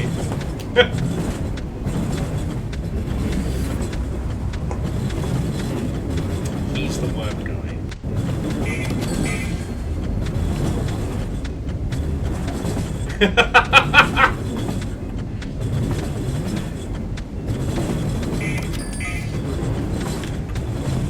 Why wouldn't Will create his favourite Godzilla movie? It's not the worst. That's the thing that hurts.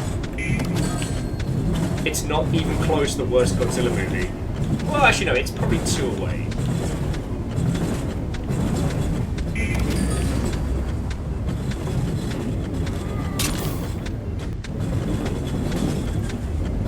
Dude's just spitting blood now.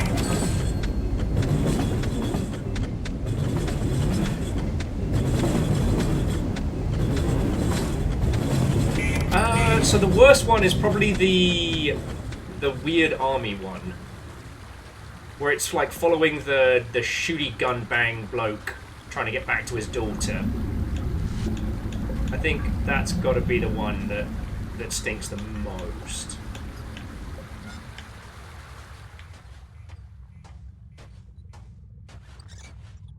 That's a good point. Why is the door smashed? I never thought to ask.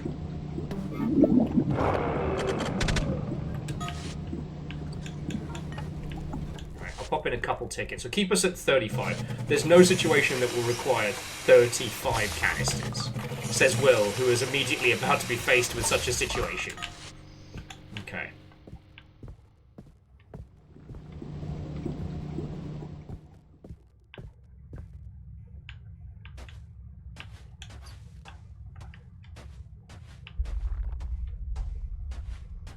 Tickets, air can supply.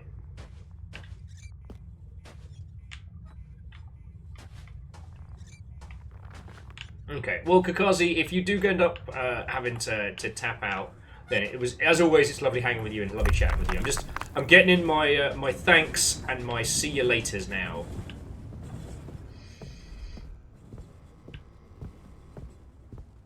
Huh? Is it me or does that seem broken?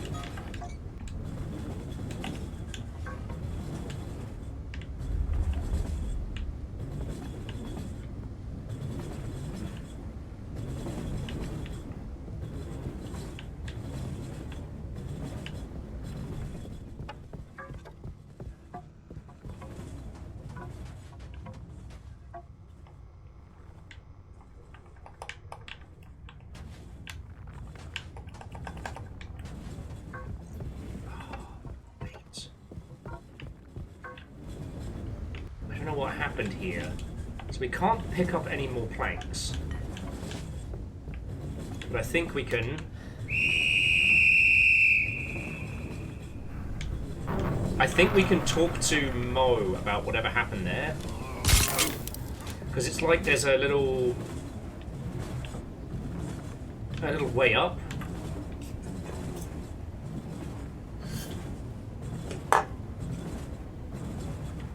And I think we're supposed to be using those planks at some point to like build or maintain something. Alright, hey up, Mo.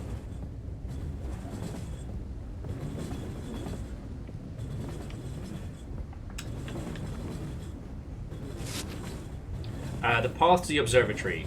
We monitor the train's content from here. clerks are only allowed to go there after a year. Nee wanted to cut corners and get there after only a few days. Built away. Curiosity killed the cat. Nee fell and died. I destroyed the path, that path to it, and removed Nee's bridge. If I see you trying to get in there, I will report you. Alright.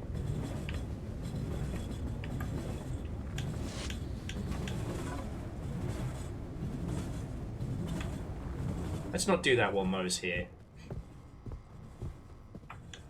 Was there anything else to ask Mo about? Don't think so. Oh, Jesus fucking Christ, Mo. Ask him about the flag. Now, he doesn't want to talk about it. And Barbarian Bean, Watto and welcome. Hello, hello. Yeah, numbers, that's what I reckon. I reckon it was Nee that got buried at the title screen.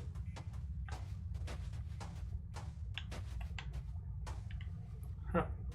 We don't seem to be able to ask about why the door is fuckered. Let's get some more tickets then.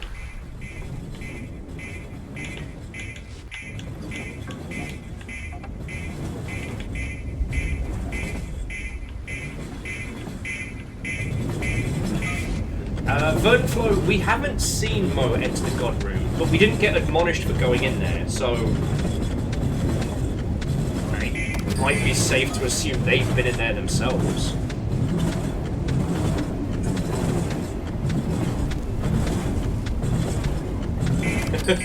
Sorry, Fred. I missed your burn at my Godzilla taste. For the record, I've seen a lot of the OG Godzilla movies. Thanksgiving a couple years back, I put on Godzilla vs. Space Godzilla, starring Mechagodzilla, and I forget what the other one was. It wasn't very good. God bless the unironic cheese in those movies was so good. Because once you realise that old kaiju movies, they aren't movies, they're wrestling events, just pre-taped, then it makes so much sense. Okay.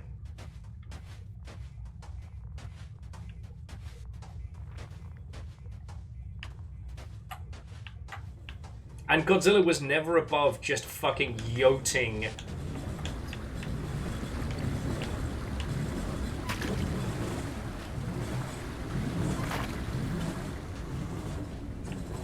Godzilla was never above yoting their child at somebody else to win a fight. Alright, inspect place, train, call me again. Alright. Bye, buddy! I will remember you.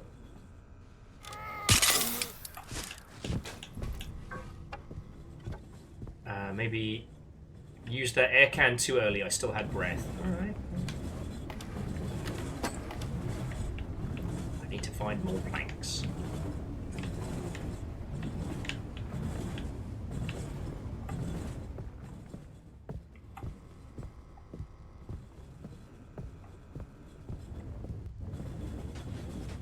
Vern says, have there been any movies that use CGI people with live action to take advantage of the uncanny valley? I mean, my heart of hearts wants to say Lawnmower Man, but I don't think that was intentional, you know what I mean?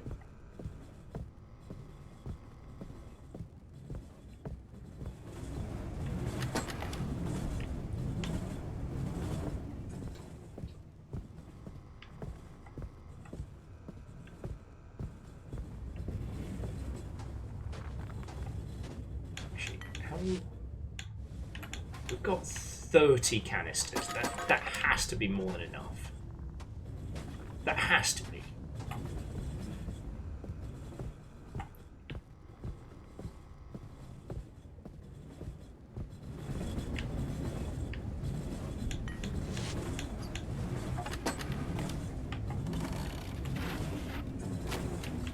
Alright, let's fucking go!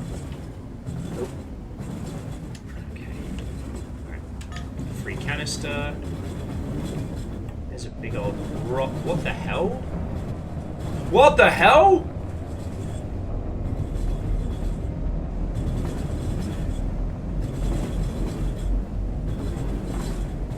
just corpses. My mouth. Oh. Oh, look who's back. Fucking Mo.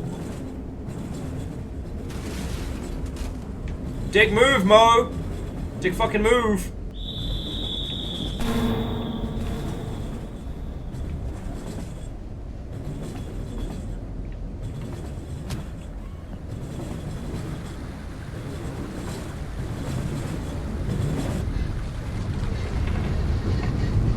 Oh, it's blood red. It's chunky.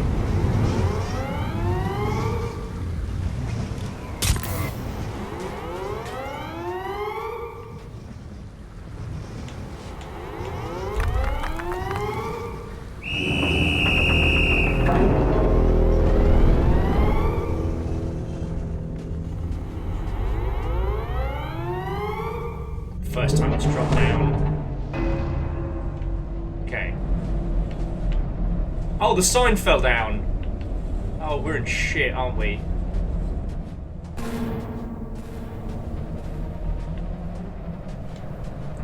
Management, I think, is mad at me.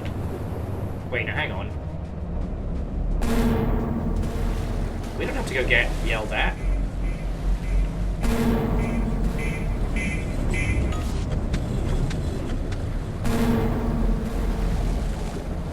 Let's see if we can get more air. Oh, should probably actually consume some. I didn't mean to break the world.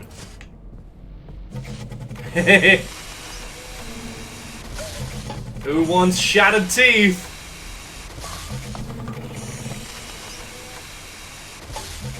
We broke the world. Now it's out for blood.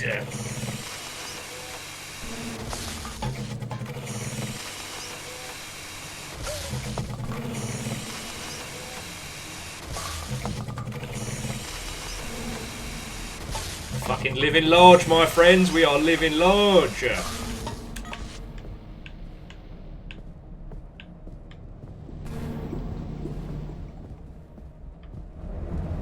Yeah.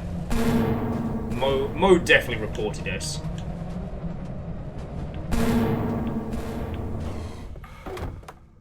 I could breathe in here, but at what cost? I think the big pillar is mad at me. The game, VB, Mo has informed us you discovered the train's content. You disobeyed a direct order from Mo. We have to issue a severe punishment.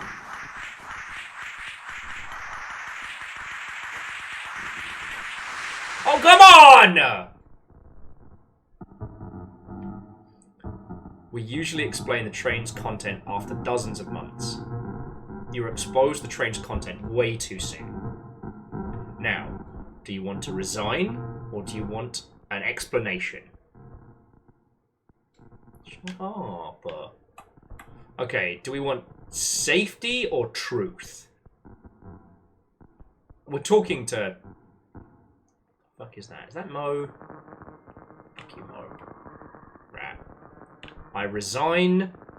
I want to know everything.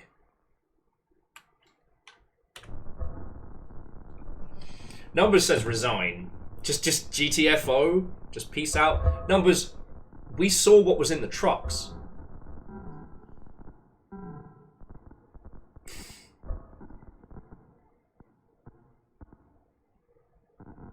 They ain't letting us out of this.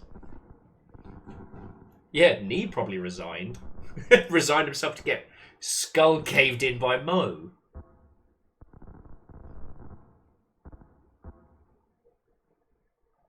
The corpses have to go somewhere.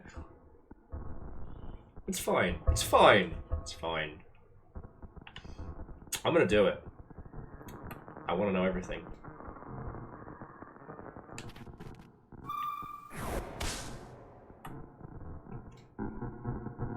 It's animal waste due to be processed on the other side.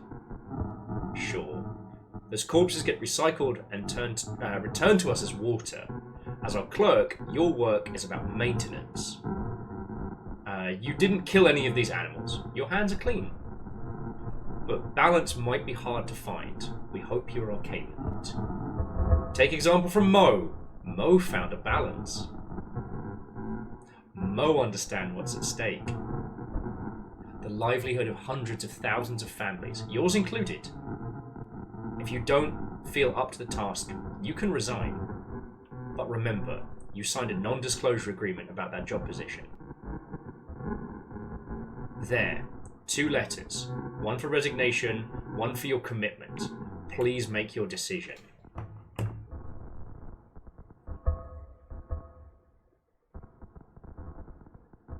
Soylent Green is people. But apparently Soylent Green is also a delicious beverage, which that you can enjoy in a can. Is my can green on purpose because I knew this would happen? No, but I feel prophetic.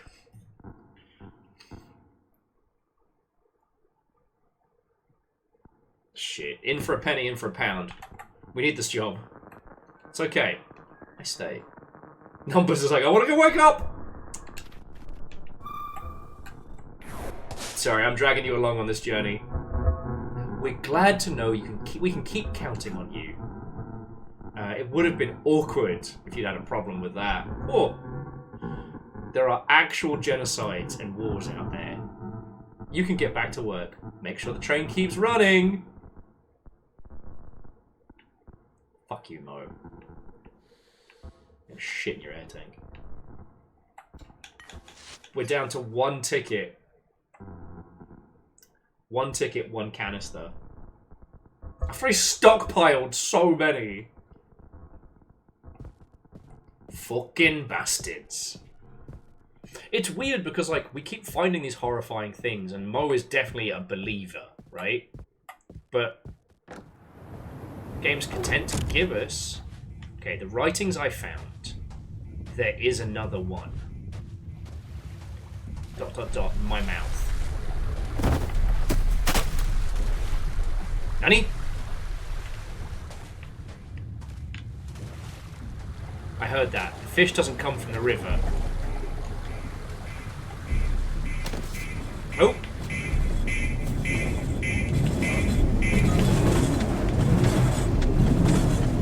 My mouth. I mean, there's a horrifying concept that, like, the biting is to stop us from talking. Raining fish and chicken guts. Just coming from the other side.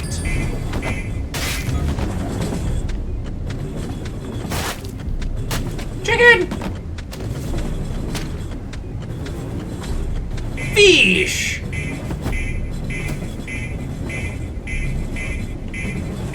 Fish! Today's fish is trout out of the ground. Fish!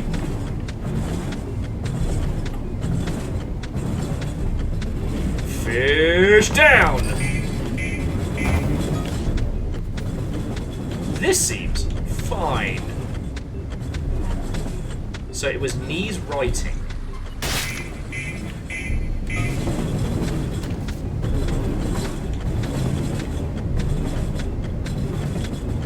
But whatever these animal carcasses are, we can turn them into more. That was a big one. Big chicken! Chicken! All our food keeps blowing up!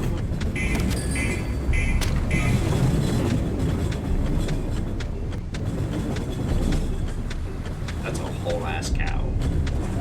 Sheepies! I should check the grave. Okay. So we're gonna check the grave. But first, let's go get some more tickets.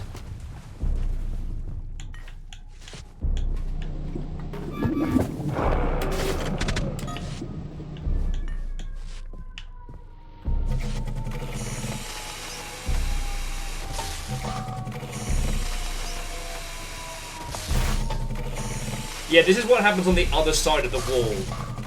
So, Knee's mouth.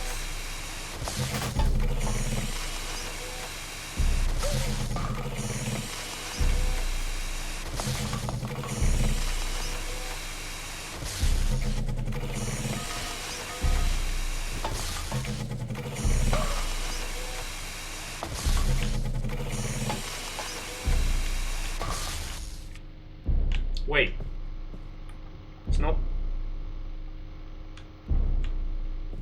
Stop giving me...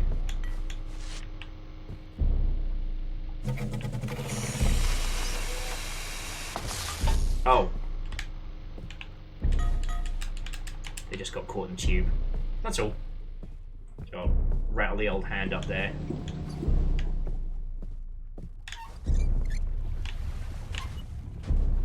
Doc.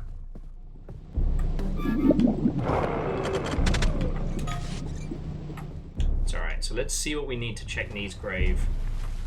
Oh no, the thud is very much in-game.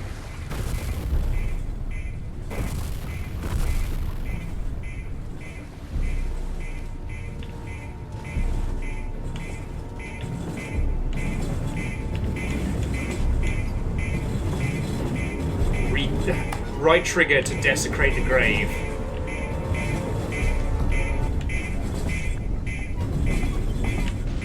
Fuck it! Ah! Meat rain! Meat rain!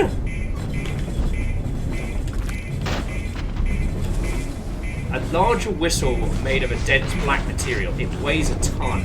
Meat rain! I think I know what we have to do. It's time to blow the black whistle. Hadouken!